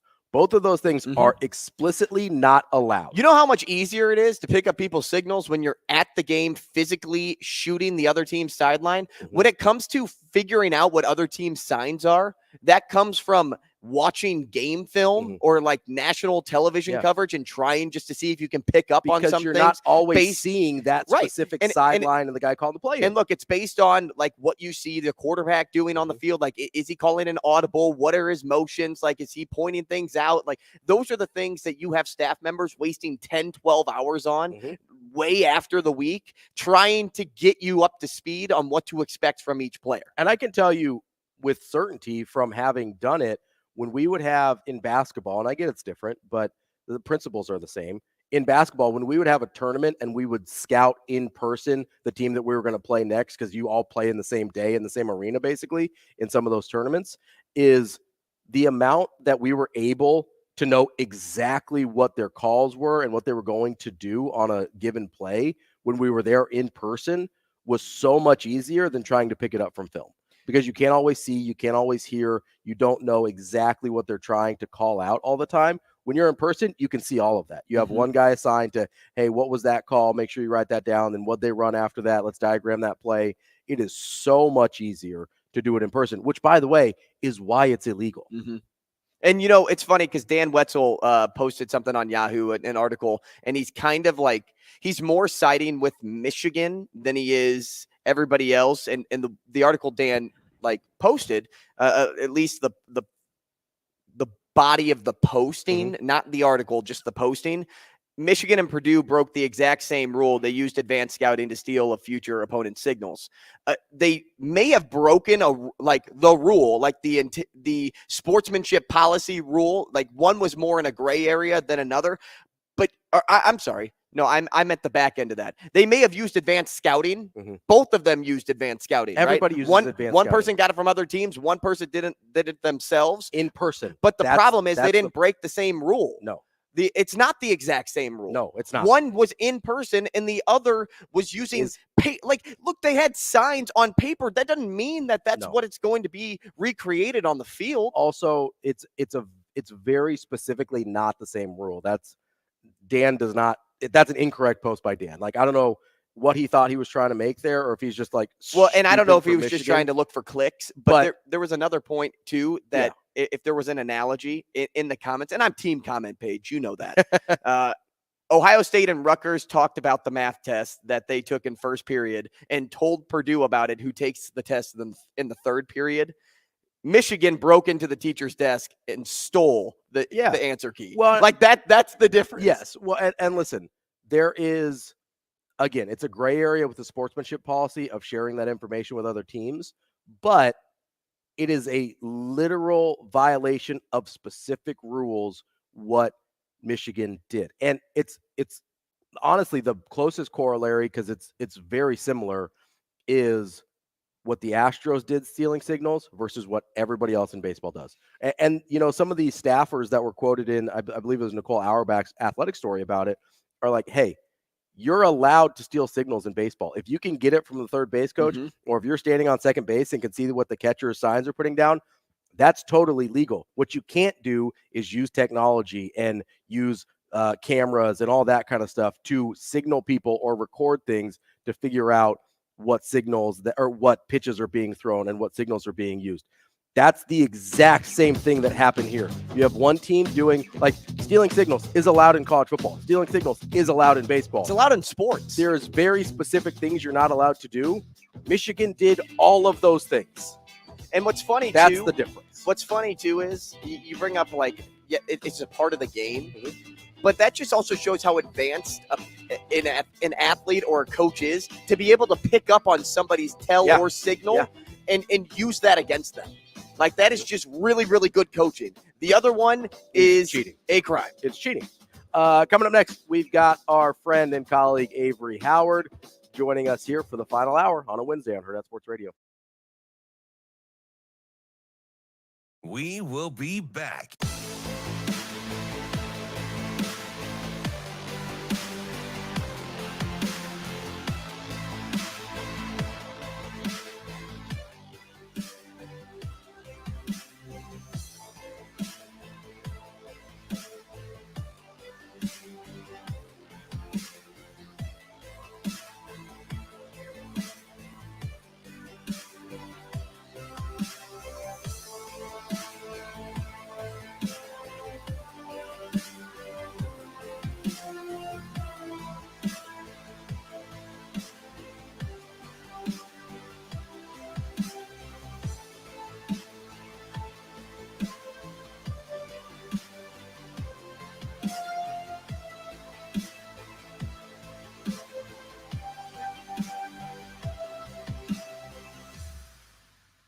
We will be back.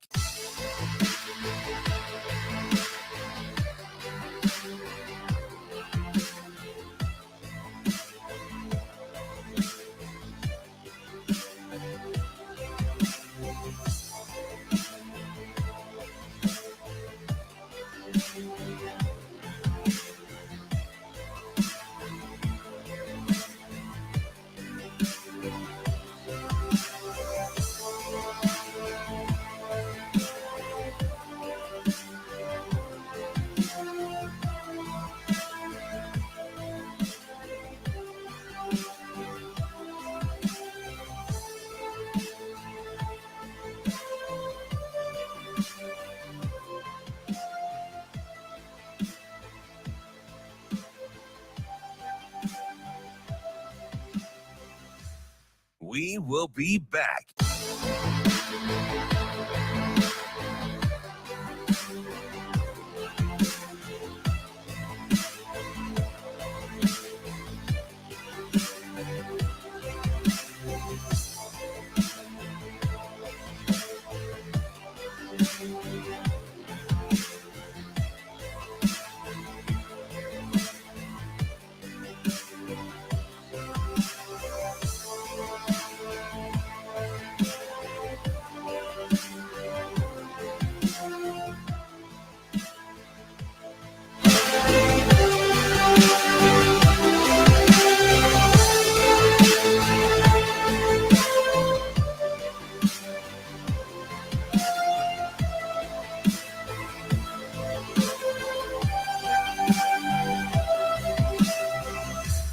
We will be back.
You're listening to Hurrdat Sports Radio.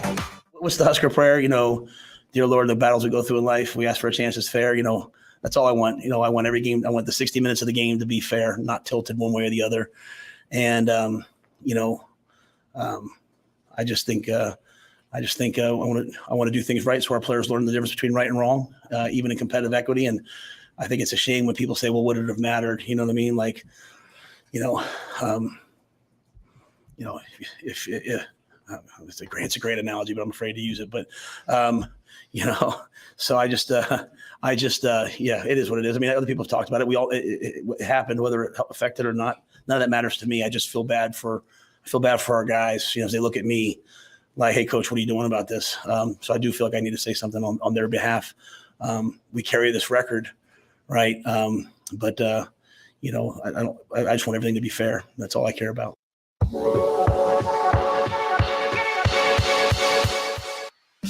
Kicking off. There we go. Kicking off. Yeah, hello. Noonan. Kicking off our number 3 here. Is that right? We are. Nailed it. It is the 9 o'clock hour. Kicking off our number 3 here on Hurrdat Sports Radio. We're on AM 590, ESPN Omaha, ESPN Tri-Cities, and for our number 3, we are on the KFOR station in Lincoln. I'm Ravi Lulla, Andrew Rogers with me, and Avarie Howard joins us now. Avarie, how are you this morning? I now don't think I can hear anyone. I think we turned it hold on. Too far down. Check.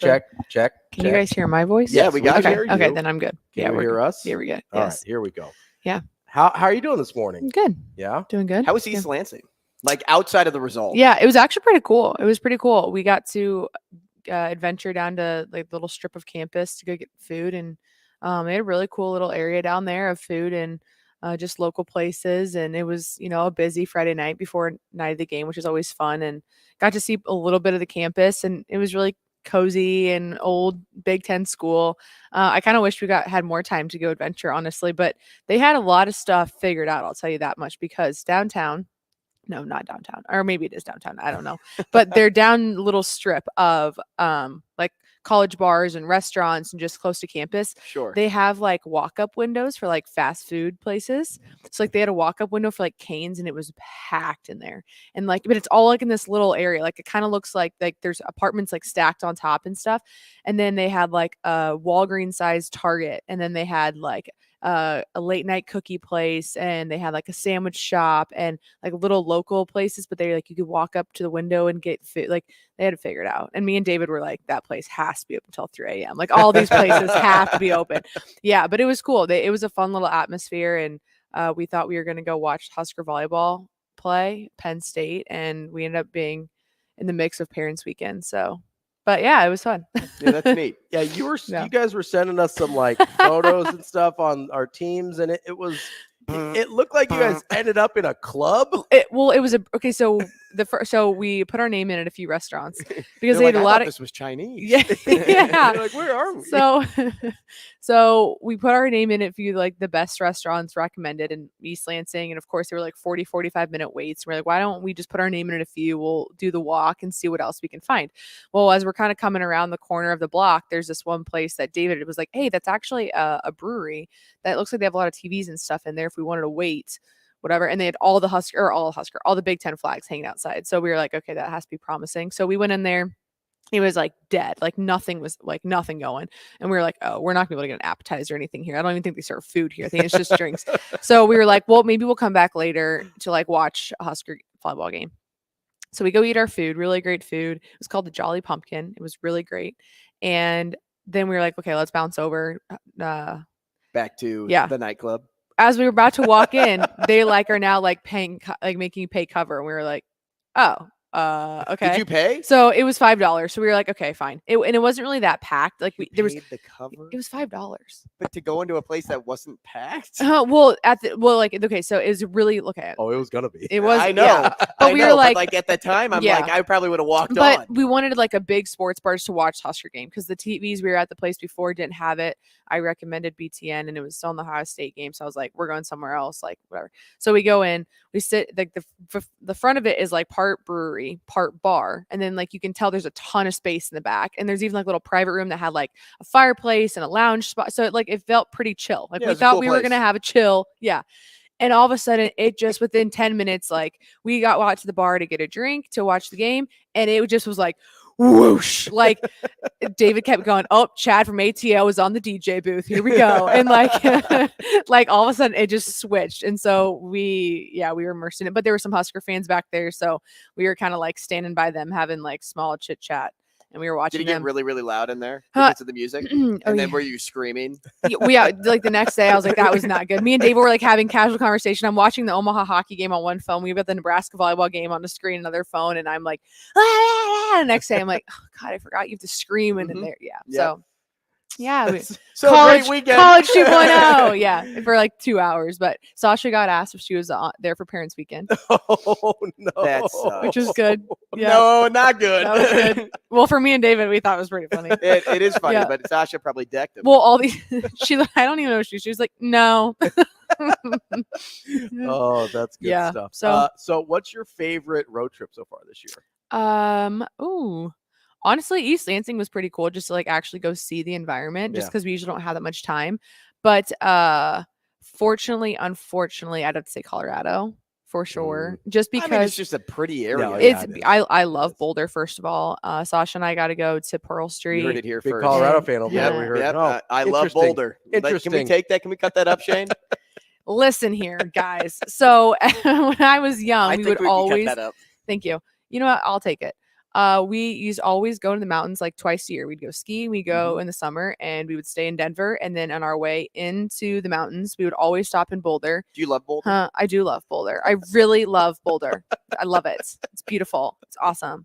They have a really great strip of food, and my family would just always stop and get coffee or something there before we went into the mountains. So it was nostalgic for me, if you will. So we got to enjoy Why that. do you sound hostile? Huh? Oh, I don't know. Do you love Boulder? Yeah, I do. My name's Avery, and I approve this message. Yeah, I do. So anyway, I think all the hype created around it, and it was really early game, but it was beautiful, and like just the energy, we haven't touched that kind of energy like the rest of the season in an away game. It was just incredible. And even though it was an old stadium, to be in the press box, they have all the windows open, and so like sun was peeking in at certain spots, and you were like right in with the crowd. Where I don't know if you guys have been to like a Memorial press box this season. It's pretty quiet. Like, there's no open sound. It's pretty Right. business-like. So as much as that's fine and that's what it's there for, it was really cool to be immersed in the crowd. I don't really think I've had any other experiences in the press box this season where I get the natural Where you sound get the like crowd that. noise. Yeah. Yeah, that does. I think kind of add something to it. Yeah. That's nice. Have you been up to Madison before? I love Madison. I Love love Bo- Madison. Shane, cut it. Sure do. We've got. She loves the Big Ten. I do. I visited Madison when I was a sophomore in high school, and I was obsessed with that in the summer. So I know Yeah. it's a little bit different, but like their campus is on the water. Yep. I was never a fraternity sorority person, but like when Well, we did- soccer is technically a sorority. it is, but I was never going to be immersed in that. But I always thought the houses they add to the university's culture, and all of their houses are on the lake. So like they have docks, and it's like a row, and it's really old, and the buildings are old Big Ten-ish. I don't know if that makes sense, but Yeah. it's a really cool little town for sure. So we were talking a little bit about Michigan before you got here, and Shane came back with that clip of Coach Rule. Don't love Michigan. Big Ann Arbor fan here. Never been. And Shane came back with that clip from Coach Rule, which I Yeah. thought was kind of interesting because we don't normally get that from Coach Rule. He's not somebody that shares his opinion on outside noise. Yeah. He normally keeps everything in house, although I thought he spun it pretty well, especially because you can tell he doesn't like it. Yeah. You can tell he wants to stand up for his guys. Yeah.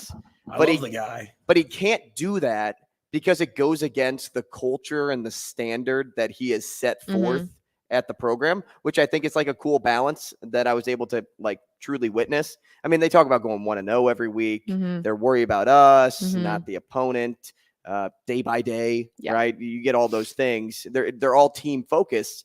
And, you know, because everything's in-house, I just love the fact that he doesn't deviate from the standard. I'm curious if, like, with everything that you hear and like see going on, because I mean, what are we halfway through the movie? 3/4 through the movie now on the Michigan scandal? Ooh, I think we're about 2/3. 2/3 of the way through. Yeah, we still. I think the punishment dropping is going to be kind of We, like we haven't hit the climax. Yeah, I was Yeah, going to yeah. say, what's We're the building. climax? We're Like, are building. we close? Because it's kind of like it's a long fight, right? I've been using the analogy of like boxing or Okay. UFC because Michigan's just getting beat up, and then as they're like with wobbly knees, they're swinging back with anything that they have left, and sooner or later we'll get that knockout punch. So yeah, I guess we're just waiting for that.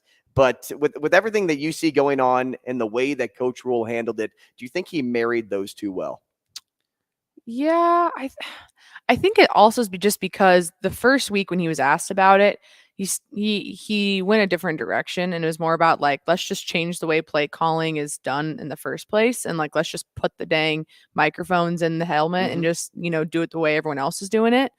In terms of other leagues, but I think because there's been a little bit more steam behind the conversation from other coaches, like I thought it was, it's not funny, but I thought it was kind of funny that when they had the conference call with the Big Ten, like all the coaches like knew to stay on, like coach hopped off and like the rest of them stayed on for an hour. It felt like this like middle school phone call, like, hey, I'm staying on for the sleepover. So like when they go, we'll talk about our plans kind of thing.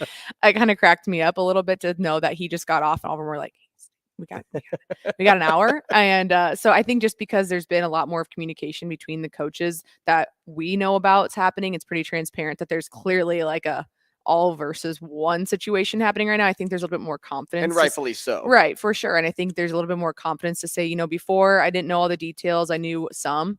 And now that I've talked to other coaches and we've had discussions with the Big Ten, and we're now like, okay, there's more than enough for us to say, I think that's where it's like, I can stand up for my players now. I'm not going to sit here and finger point without having, because unless he knew it or not, he didn't say anything about the Michigan-Nebraska game. He was like, I didn't see anything. It's just kind of how it goes. But he did bring up that he had like they've been affected by yes, and now it's like kind of been like, well, now we've got 2 games where 2 touchdowns have been called this, and we had a game where our game plan was already written in a book for them. So I think, I think he did, but I also just think there's a little bit more steam behind the conversation where he's like, I've got more firm ground to stand on because of information and because of the support from the other personnel in the conference.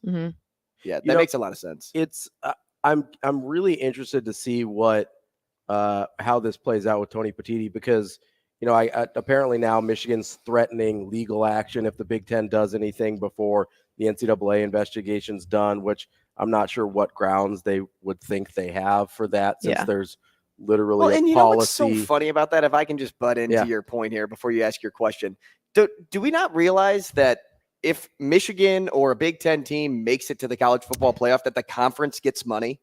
Like, so you don't think the conference wants a Big Ten representative in the playoff to get like 6 or 8 million, whatever it is, spread throughout the conference? Yeah. Like, no, the conference absolutely wants every bit of funding that they can get. Well, yeah, and it's, I don't even think keeping them out of a game or anything like that. Like, I think it'd probably be like a coach suspension or something like that. I don't think it would be, hey, you're banned from the Big Ten title. Sure, but like whatever. Michigan is taking this point like, everybody's out to get me. It's like, no, actually, we kind of like what you've been doing the last few years, giving us money for getting there. Yeah, I mean, the conference needs Michigan to be good, right? They need Michigan, Ohio State, Penn State, frankly. But they Nebraska. just want it to be fair so that they can compete to maybe be that representative someday. Yeah, absolutely. And frankly, and we talked about this earlier in the week, Tony Petitti works for 2 sets of people. He works for the universities of the Big Ten, and he works for his television partners. Like, he's not going to do something that hurts the television partners,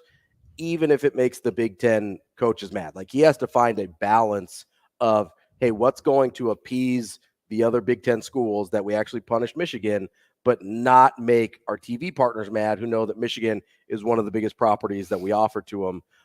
Do you think a suspension would appease the rest of the Big Ten schools? Like, is that enough for the other schools to be like, okay, I feel like it's fair now? I mean, I feel like for right now where they're at in the season, probably. I can't imagine that you say right now in the season, you're going to say, all right, Michigan, you're cut. It's done now. You can't go. You I can't. don't know if it really will affect anybody. Like, what the result would be, unless Jim Harbaugh doesn't coach the Ohio State game. Yeah, doesn't coach the Ohio State game. Maybe and doesn't maybe coach the Ohio Big Ten championship game. Yeah, right. If that's what it is, then maybe that's it's like, a pretty hey, big punishment. Yeah, that's like, don't do this or this could happen to you. That would make sense. But suspension, it's just hard for me to be like, oh my gosh, yes, that will be the ultimate punishment, because they'll just have somebody step up in that role, and Harbaugh could coach from Connor Stallion sideline. I was gonna say, if they already know what Ohio State's doing, they don't need nothing else. He's gonna pull off, get his spy gear out and start, put on a fake mustache and world's smallest Bluetooth little in his ear. Yeah, I think there's a decent chance that no punishment comes down until after the season, and I think that's gonna make the other Big Ten schools super mad. You like Michigan gets an asterisk at the end of the year. Well, I just think that one, but I honestly think that, it's going to be really difficult to hand down anything in season. And I think that's what the other Big Ten schools want.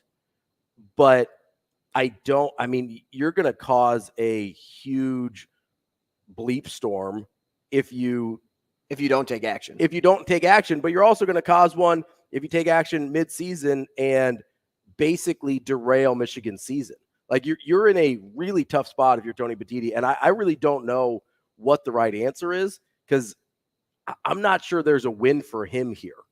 Well, so another article came out yesterday, which I was curious about because it could have some lasting effect on the rest of the team in terms of the Heisman voting. Yeah. So JJ McCarthy is, if he isn't the favorite, he's top number two. Yeah.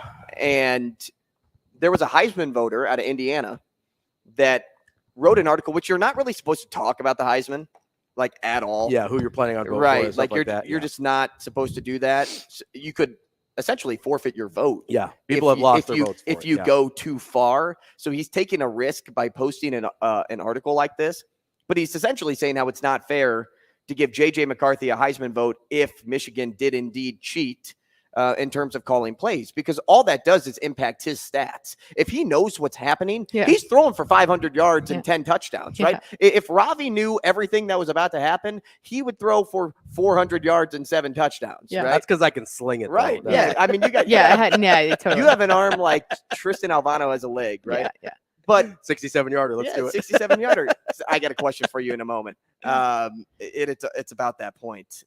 So in terms of, is it fair, not only just for JJ to get it if he has like the information at it, like that's like having the test answers before you get there, and that's why you got 100, and Michael Penix, who studied his butt off, gets a 98. Yeah. And sorry, you're not valedictorian because you didn't get the 100 and JJ did. Like that's like the type of reward we're talking about here. So it may have lasting effect or trickle down effect on people on this team, and it was out of their control. I want the documentary like yesterday.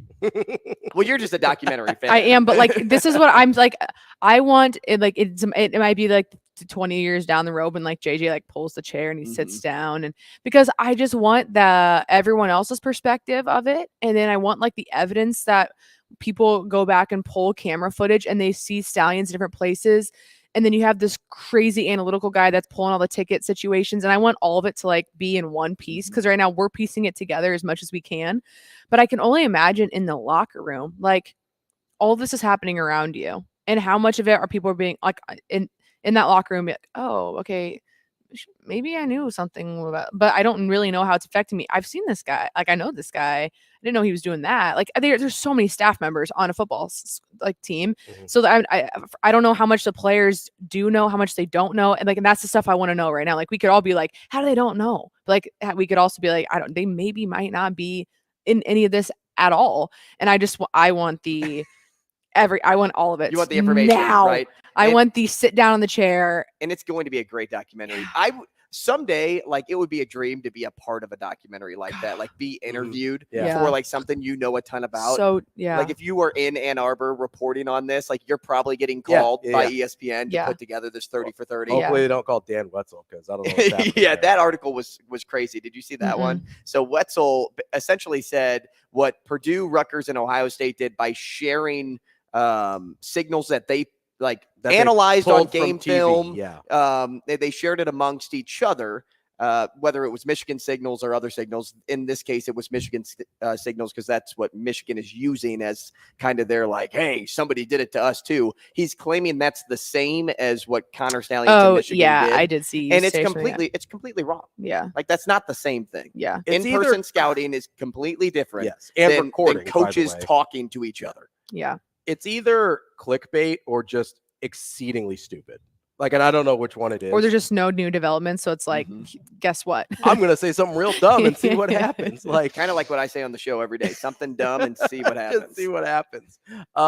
Avery, I did want to talk to you a little bit about that, the Michigan State game, though, before we get too far into this.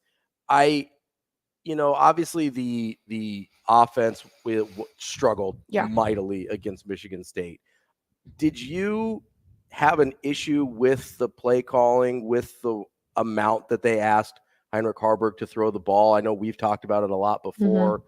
Just how kind of as it was playing out live, if you can kind of put yourself back in that moment, were you in the moment like, hey, can we maybe chill here a little bit with chucking it around the yard? Yeah, I mean, I'm obviously learning as the season goes on. I feel like as everyone else is, but just as someone in media and like trying to analyze really what goes on in the field. Because at the end of the day, I know enough to figure out patterns and just habits, I feel like, of the team. But what I've never been inside a locker room, never been in a quarterback room, right? So I don't know enough. So I like to listen to the radio during the broadcast. And I obviously had some questions earlier in the game, just observation. But, I'm always like, is that too critical? Is that too harsh of me to say these things? I've never been in that position. And so I texted DB during the game and I said, hey, question, because we communicate a good amount during the game. And I just said, I hear you saying that the play calling from Sat, can't really be frustrated with it right now because technically it should be working. And I said, is that just a lack of wrong reads from Heinrich, or is this just a talent thing right now at the moment? Because that's just not his strong suit. And he said, it's just, it's hard because look how many guys are open. He's like, this should be working in the secondary. Wide receivers are gashing parts of Michigan State secondary. It's just the ball's not getting there. So you can't truly be that upset with Sat trying to think once again, all right, maybe we'll get lucky on this one. So that's kind of where I was thinking. Well, I started to pay attention to more in the second half, and obviously they kind of changed their attack a little bit. But it is hard when you have a receiver room that's when the scheme works, when it's working, when the play works, and you can't execute. Right, and let alone, I think it's one of my questions I was going to actually ask you in our preview is, when you have a wide receiver room that's depleted, and you have a quarterback, the throwing is not their strong suit, but gradually every game, it seems, outside of one game against Northwestern, the passing yards have increased throughout the season, minus the receivers going down and younger guys stepping up. And it feels like Nebraska's trying to develop that pass game more and more, which I've thought is maybe interesting just because it doesn't feel like the strong area of this team. So, but when DB says that, it's like, you can't take that out of the game completely. If realistically you're watching it work, it's just not getting there. So I think, I was a little bit surprised, but then again, when you see that and how many guys are open and the ball just isn't getting to them, or that's the wrong read, as an OC, I can imagine that's a really tough position to be put in. So I'm going to ask you this question. We're going to go into the break, and we'll let Avarie answer it when she comes back. If on that final drive it didn't result in a fumble, which should have been an incomplete pass, if they got to the 50, does Tristan go for that? Does Tristan get the 67-yard field goal with 3 seconds left, or do you see a Hail Mary pass from Heinrich Haarberg? Which would Avarie like to see in that moment? Wait. Don't answer. Segment. Wait till Think next about segment. it, because it could also be what you think is the right decision to do, which is also what you think they should do, versus like I have a bias toward my answer. So think about it. Okay. We'll get back to it. Avarie will answer that coming up next. We've got more Hurrdat Sports Radio. We will be back.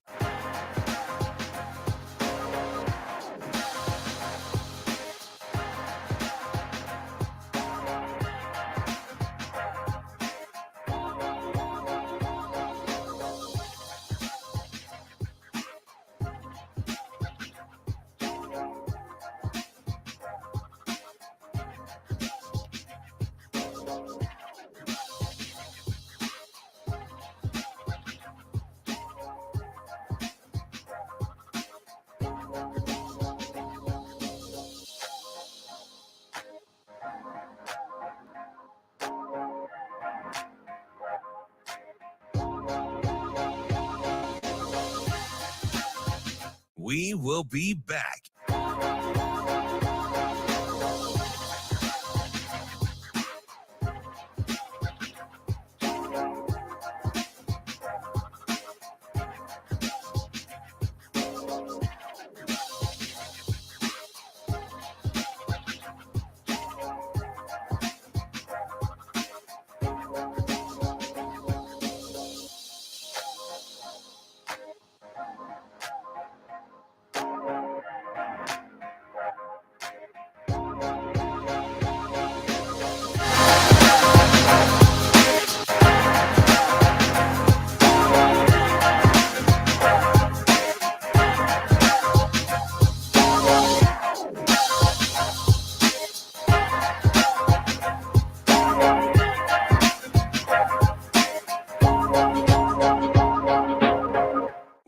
will be back.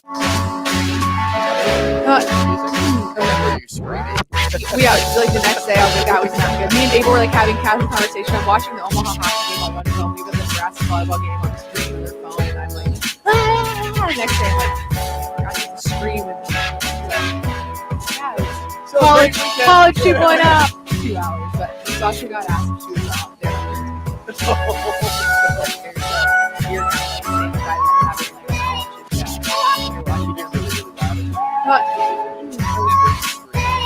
Yeah, like the next day, I was like, that was not good. Me and Dave were like having pictures within 10 minutes. Like, we got lots of bar to get a drink to watch the game, and it was just before we had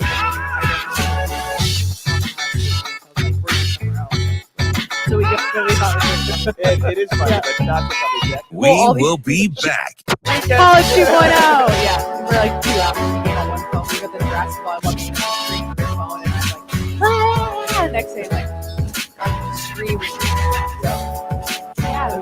College 2.0. Yeah, for like 2 hours. But Sasha got asked if she was off. Which is good. No, not good.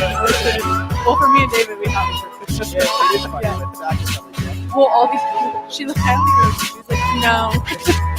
And me and David were like having casual conversation, watching the Omaha hockey game on one phone. Yeah, like the next day.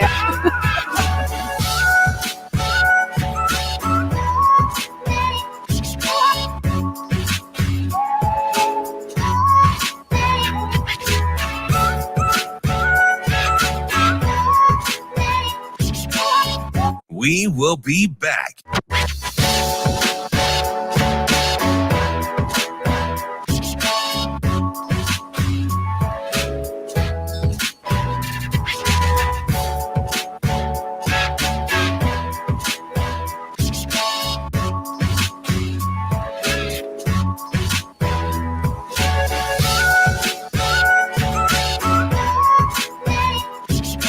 We will be back.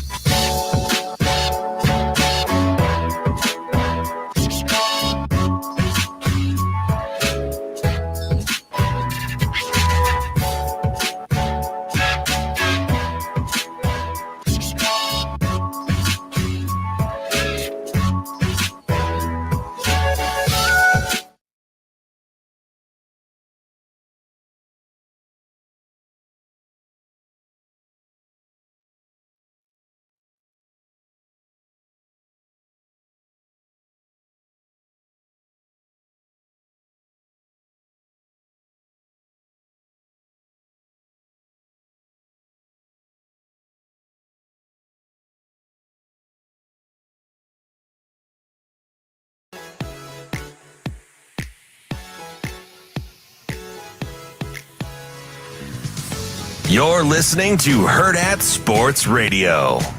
Yeah, like the next day, I was like, that was not good. Me and David were like having casual conversation. I'm watching the Omaha hockey game on one phone. We've got the Nebraska volleyball game on the screen, another phone, and I'm like, ah! The next day, I'm like, oh God, I forgot you have to scream in there. Yeah. So, yeah. I mean, So college great weekend. College 2.0. Yeah, for like 2 hours. But Sasha got asked if she was there for Parents Weekend. Oh no, that's which is good. Yeah. No, not good. That was good. Well, for me and David, we thought it was pretty funny. It is funny, Yeah. but Sasha probably decked him. Well, all these, I don't even know what she was like, no. Sasha probably like, Avery, you need to so tell what's them your that. favorite road trip so far? Shane, yeah, there we go. Ooh. Honestly, East Sasha Lansing is pretty kind of cool, like just, the actually- teen mom. A Yeah, little bit for here, sure. So You say teen or team. team? Okay, thank you for emphasizing that. You say Pam or Pan? Yeah, I can help solve this Pam about it. I think it's 2 M's.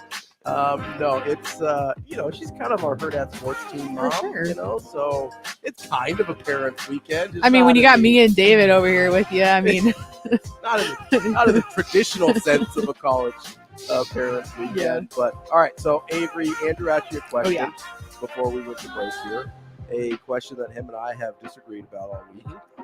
If you would have gotten to the 50-yard line, so I think before the fumble they were at like the 45-ish, and they got to. They obviously had the penalty, not the penalty, the alleged fumble that pushed them all the way back. But had they gotten to the 50 and only the 50, Coach Rule said, hey, we get to the 40, we're going to give Albano a chance. That would have been a 57-yarder. This would have been a 67-yarder in Andrew's scenario, which I would just like to remind everyone has happened like one time in any level of football ever. Would you have taken the 67-yard field goal attempt or a Hail Mary attempt by Nebraska and Heinrich Harburg? How many seconds are on the clock? Well, there's 3 seconds, so you have 1 play. Yeah. Like you had time to spike it because I don't think Nebraska had a timeout left, right? No, they didn't. Yeah, they didn't have it. Yeah. So you get up there, you spike it. So you're rushing Tristan out there. So you have to take everything into account. Like it's not like, hey, you have a timeout and Tristan can trot out there, take a deep breath, look at what he's doing. He really just has to like get out there, heat of the moment, go after it. Well, I'm trying to remember what the wind was like this day. And I can't remember what it was like. It wasn't crazy before the game. Just because the nature of the way the game was going, I think I'm going to put the ball on the ground and give it to Tristan. Avery, I knew you were my favorite in the office. I mean, well, and think about it too. If Harburg throws it and he's trying to throw it to the right corner of the end zone, you know it's going to the left. Logically, I'm like, okay, yeah, like we got to chuck it down the field, right? Like you got to give it. But the way the game was just, I don't know, vibes just weren't really giving me. There's been call me crazy. Way more successful Hail Marys in the history. No, for sure. How many throws have been successful from Heinrich Harburg? Yeah, like a lot of. I really like Like on Heinrich. deep Like balls. a lot of respect for the guy. I just don't. The way the game was going, the execution, He wasn't playing his best football. Yeah. You have to take that into account. I actually think the erraticness of where his throws go. 67 is too far, but it just not for Tristan. Not for It's Tristan. too far for everybody except for Justin Tucker, and it's probably too far for Justin Tucker most days. Really? Justin Tucker? For most. Listen, I It know is, you it's think crazy. he can become Justin Tucker. He's not Justin Tucker yet. It was either okay. Here's the thing, though. I just think Nebraska, they still lost by 3 points. I'm just saying. It's a crazy question. I think the erratic throw actually could help because he's looking over here. The defense thinks he's going over here. It ends up over in this direction. Boom, Hail Mary. Touchdown. Yeah, doesn't Tristan have to build his leg up for that, though? I mean, he went from 47 to 55, so 62 would be next, then 67? Guys, I think you guys underestimate the fact that TA would drill that on any day. I mean, it's crazy. Like 67 is crazy. I'm just saying the way the game was going and just the execution and the ball coming out of Heinrich's hand that day. Just I don't even like. Was it going to get there? You've got a better chance of a 50-yard Hail Mary getting there than you do a 67-yard. You're right. Just not maybe on that day. Yeah, but where's that football going? Is it going 10 yards out the back of the end zone? The defense doesn't know either. The defense doesn't know either. That's the key. Looking ahead to Maryland here. Yeah. Is there? I guess, how are you? I really don't know how to feel about this game yet. Have you guys talked to any other writers yet? No, we're talking to Maryland tomorrow. Okay, I think, that's what I thought. I don't really feel like I have a good grasp on it either, just because the tone of press conference this week feels kind of post Michigan-y, and just the transparency from Coach Rule and especially Coach White. I don't really think we see him get out of a calm zone ever. And he was pretty heated yesterday. And I just think there's a huge challenge on the table for this Nebraska defense, which, you know, what's interesting is I heard Jessica Cootie during their broadcast say this, and she said the defense is frustrated for obvious reasons, but it wasn't like they played this horrendous game. They just have set the bar so high for themselves that they have an expectation that they were not meeting. And they were giving up some silly stuff. They just haven't given up at times this season. So I think there's a big challenge on the table for them because the guys up front did their job. They held the rush to 63 yards. I think it was a secondary that had some questions. Well, now you're going to play a team that throws it around the yard like nobody's business. You got Tagovailoa, who's got 2,200 passing yards in the season, I believe it is, third best offense in the conference. So whether they're hitting a cold streak or not, this Maryland team right now, like that's their offensive attack. And when you have that quarterback in that position, like he's not going to stop that. That's the best part of his game. And he's also quick on his feet. And so I think the challenge for the defense is maybe you didn't get up for the Michigan State game like you should have. Like this is one of your second to last games at home, and you're one game away from bowl eligibility. I know we've discussed that can't be in the front of the mind, but when you think you're going to probably close that door on Michigan State, and then you give up some silly stuff, and now you're in a position where you got to go up against a Maryland team that's on a 4-game losing streak looking for, and mind you, they're on a 4-game losing streak, but I'm pretty sure they're still averaging like 21 points a game.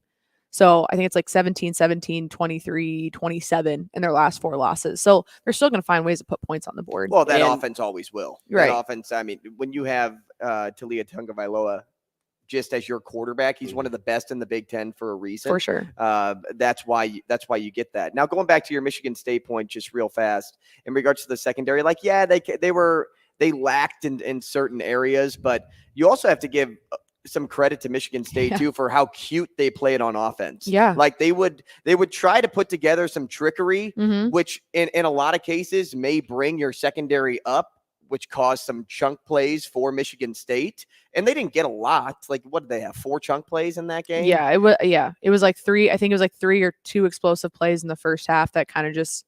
Right. And I think it's just a lot had to do with the different looks that Michigan State just pulled off. And they executed those plays well.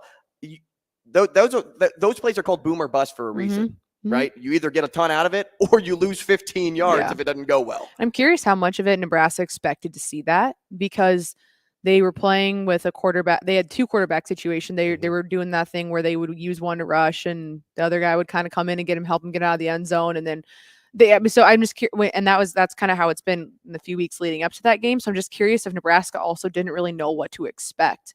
And I think it's also funny because I think Coach White or Coach Rule said, he was like, I'm just upset that some of the trick plays like worked. And I think it's just funny because like that's just what the expectation is. Like a trick play is a trick play for a reason. Like you're not going to see it coming. It's going to trick you. And he was like, I don't want any trick plays to do any of the no tricks. Right. And so I think just playing more lockdown defense. And so I think that's why I think I'm a little bit on the fence for this weekend, is just because it felt like, and Nebraska went 3-0 in October, was trending in the right direction. And then it kind of felt like they just came to this screeching halt against Michigan State where just nothing really felt to go in their direction on offense or really on defense, where I feel like the defense has been a huge strong piece, where every time the other team would get the ball, I was like, I have confidence that it's going to be all cleaned up here. And I think Michigan State rose some questions for me a little bit. You know, I'm wondering, Avery, because this is something that we've talked about, or I've thought about at least. I think we've talked about it on the show. But how much worse do you think they actually played against Michigan State than they had been playing in the 3 wins prior to that? Because the turnovers were bad. Some of the passing game was bad. But, I mean, the offense has struggled the whole time. The defense, like we said, really didn't play that much worse than they had been. They just didn't get a couple takeaways. I mean, it feels like our reaction to the result has kind of informed how we thought they played. And I'm not sure there's a ton of difference there. You know, what's interesting is I like to go back and watch the game on TV, like after the following week, just because there's so many things that I don't realize that I missed during the game watching. Yeah, when you're field level. Yeah, that, or if I'm on the press box, and there's so many things that TV shows on replay and stuff. So I think sometimes our reaction is heightened because you like, and then I'm on Twitter the whole game trying to keep things updated and stuff. And you see everyone's opinionated reactions during the game. So I would like to go back this week and really watch. I think what probably shifts that perspective and that opinion really hard is just the lack of execution on offense so much that everyone was like, it was a bad game. We couldn't score against a Michigan State. Bad, you know. So I think there's probably a lot of things that did go okay, just because you didn't beat a 2-6 Michigan State team. It was like, well, in a lot of ways, Nebraska beat themselves. I think they go on the road and they play 2 opponents. Like every time they go and play another team, they play themselves. Every single time we've gone on the road this season. Coming up next, we're going to play a little Guess Who with our friend Avery Howard here on Hurrdat Sports Radio. We will be back.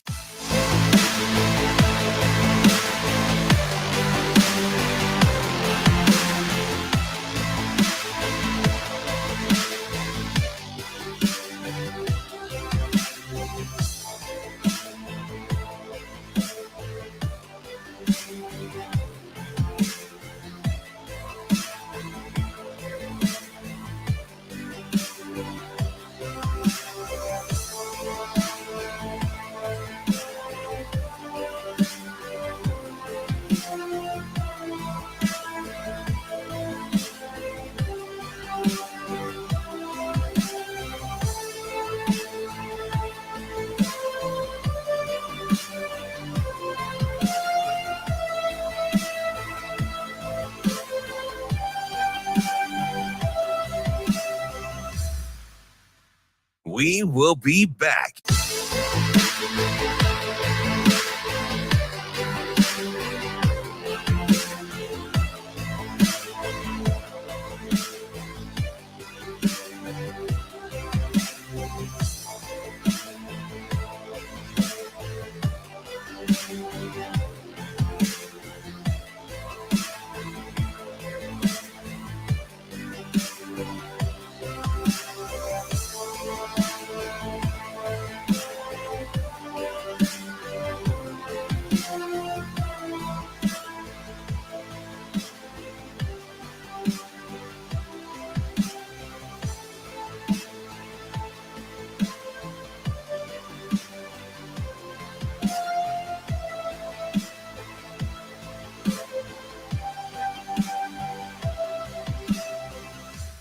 We will be back.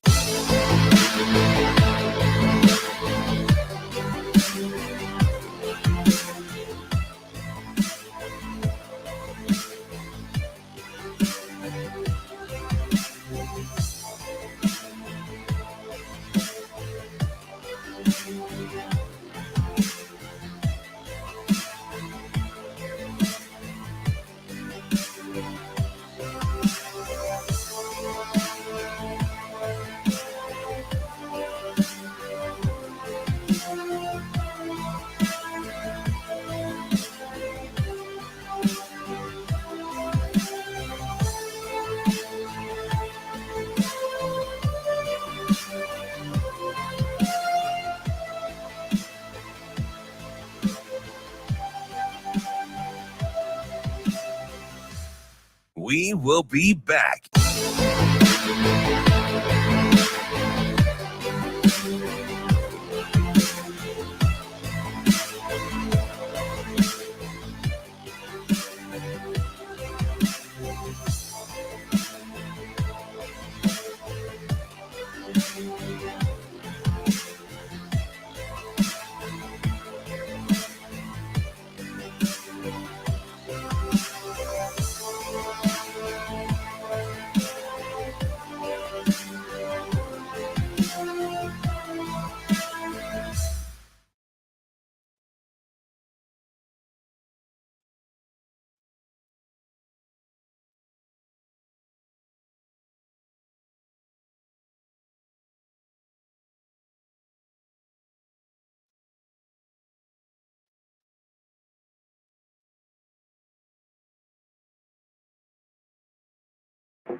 You're listening to Hurrdat Sports Radio.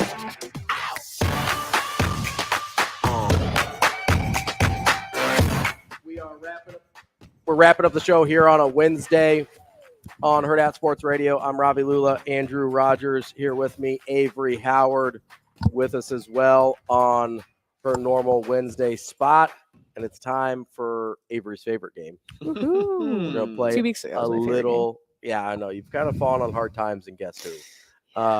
Started off strong. Yeah, Sure you did. know, it's kind of like Maryland. You start off strong, you fade it a little bit. We'll see if you can get a win this week. Although if you're representing Maryland, we hope you don't. Mm-hmm. We know Avarie likes the opponents. She does. She loves East Lansing. She loves Madison. She loves Boulder. Mm-hmm. I like the college towns. I did not say I okay. like these teams. Love these teams.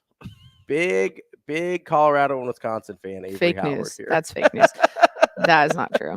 Also, can I respond to Heath real fast instead of typing this out? Yeah, go for it. Okay. What do you ask? He asked about if I think this team is bowl eligible. Just the doubts that they won't. I think last week, there we go. I was typing this since becoming a novel, so I'm just going to make this easier on myself. I think last week felt like the most probable chance for Nebraska just to kind of lock in that bowl eligibility position just with the opponent that it was. And I don't think it was a road game that Nebraska was entirely fearful of just the atmosphere and whatnot. I think the next 3 games definitely winnable. There's at least 1 in there, and I think potentially 2 in there. However, I think there's some outside pressures that make it a tad bit concerning. Just that Maryland's also looking for their 6th win right now, and they're coming off 4 losses, and they have the offense to put the points up to challenge Nebraska at home. And Wisconsin, I think, is a very winnable game, but because it's a night game on the road, that just add some implications, I think. And I want to say that's Wisconsin's last home game, I believe. I could be wrong. They might get a home game after Thanksgiving.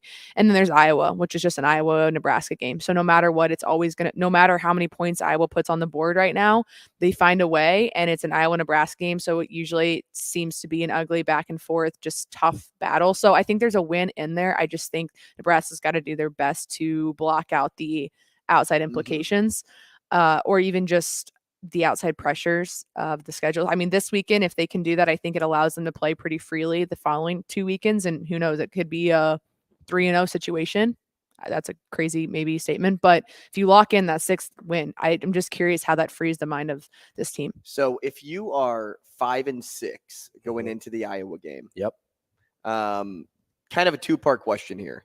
Does Nebraska get their 6th win against Iowa? Or if they don't and go 5-7, do you consider this a disappointing season based on what they had in front of them? I would, God, that's really tough because I want to say successful season for year one. It's really good at 5-7. But I want to say probably disappointing because this team knew what they left out in the field. And I also think too, for the senior class, the seniors that don't get to come back, I think that'll be the most upsetting and crushing piece for the coaching staff and probably this team, just because like, look what this senior class has brought this team this year. And I think for them not to be able to go to a bowl game this season feels pretty, like, just when you had it in the grasp, you had it in your hands, probably against Minnesota to start the season. You already got the 6 wins right now. Or if you had it in your hands against Michigan State, maybe didn't have control of the game, but that was the game where it's like, we could have just done away with the whole 6-game conversation for the last 3 weeks of the game or the season. So I think it'd be frustrating, and I think it would probably be considered, a disappointment. But big picture here for maybe fans, media, when the month after the season's over, I think they can say, hey, you know what? If that's the first step, we're taking in the right direction. Then okay, we won 5 games, most wins in the last whatever. But because of where this team has gone at times, I really think they'd be like, going from 5-3 to 5-7 would really be a downer. I was like, that's the part that you end the year with 4 losses. That's the tough part. There is the fact that not just you would miss a bowl game, is you would end the season with 4 straight losses after you had gotten some pretty positive momentum. Like if the losses were spread out and it was like, okay, you win 1 here, you lose 2 here, you win 2 here, whatever. It wasn't just like a 4-game losing streak to end the year. That's the part that I think would leave a bad taste for sure. Yeah, more than anything. Yeah, you win October and then you lose November. Especially what Coach Rule just said too. He's like, every game November matters. November is different. Yeah, he's like, I want every game at this university to be a big one. That's to me the part that, because I think there's versions of.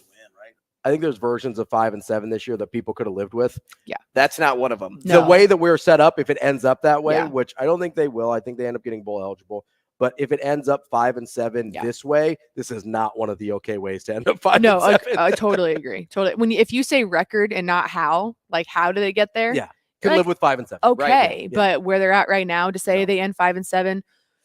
That'd be a tough offseason, or tough going into the offseason at the very least. Yeah, all right. Let's do it. We got like 5 minutes. Let's do it. Let's play a little guess who. Okay, you have one? Here's what we'll do. All right. I got my first prompt ready to go. Avery against Ravi. 1v1. All right. Okay. So we're just like both guessing or what? Yeah, so so Ravi can go first. Perfect. Thank you. No, we'll go Avery first. Okay. Ravi. Sorry. I didn't mean to really hurt your feelings. It's okay. I'll heal. So Avery will go first. You'll ask a question, then you get one guess after each question. Does that make sense? I get one question and then I get okay. So the first one is kind of a shot in the dark, but if you pull it off, I'll be super impressed, and then we will quit this game, retire it. You'll go in the Hall of Fame as a sole member. Cool, and we'll change the game on Wednesdays. Yeah, we're playing something different next Wednesday. Yeah. Ding. Okay. All right, go ahead. I'm ready. Male. Yes. Hold on, I gotta make a guess. Patrick Mahomes. No. Oh, do I go? No, Ravi. Athlete. No. Now you have to guess. Matt Damon. No. Actor. No. John Mayer. No. Musician. No. Not an actor, athlete, or musician. Ooh, maybe it's a coach. Matt Rule. No.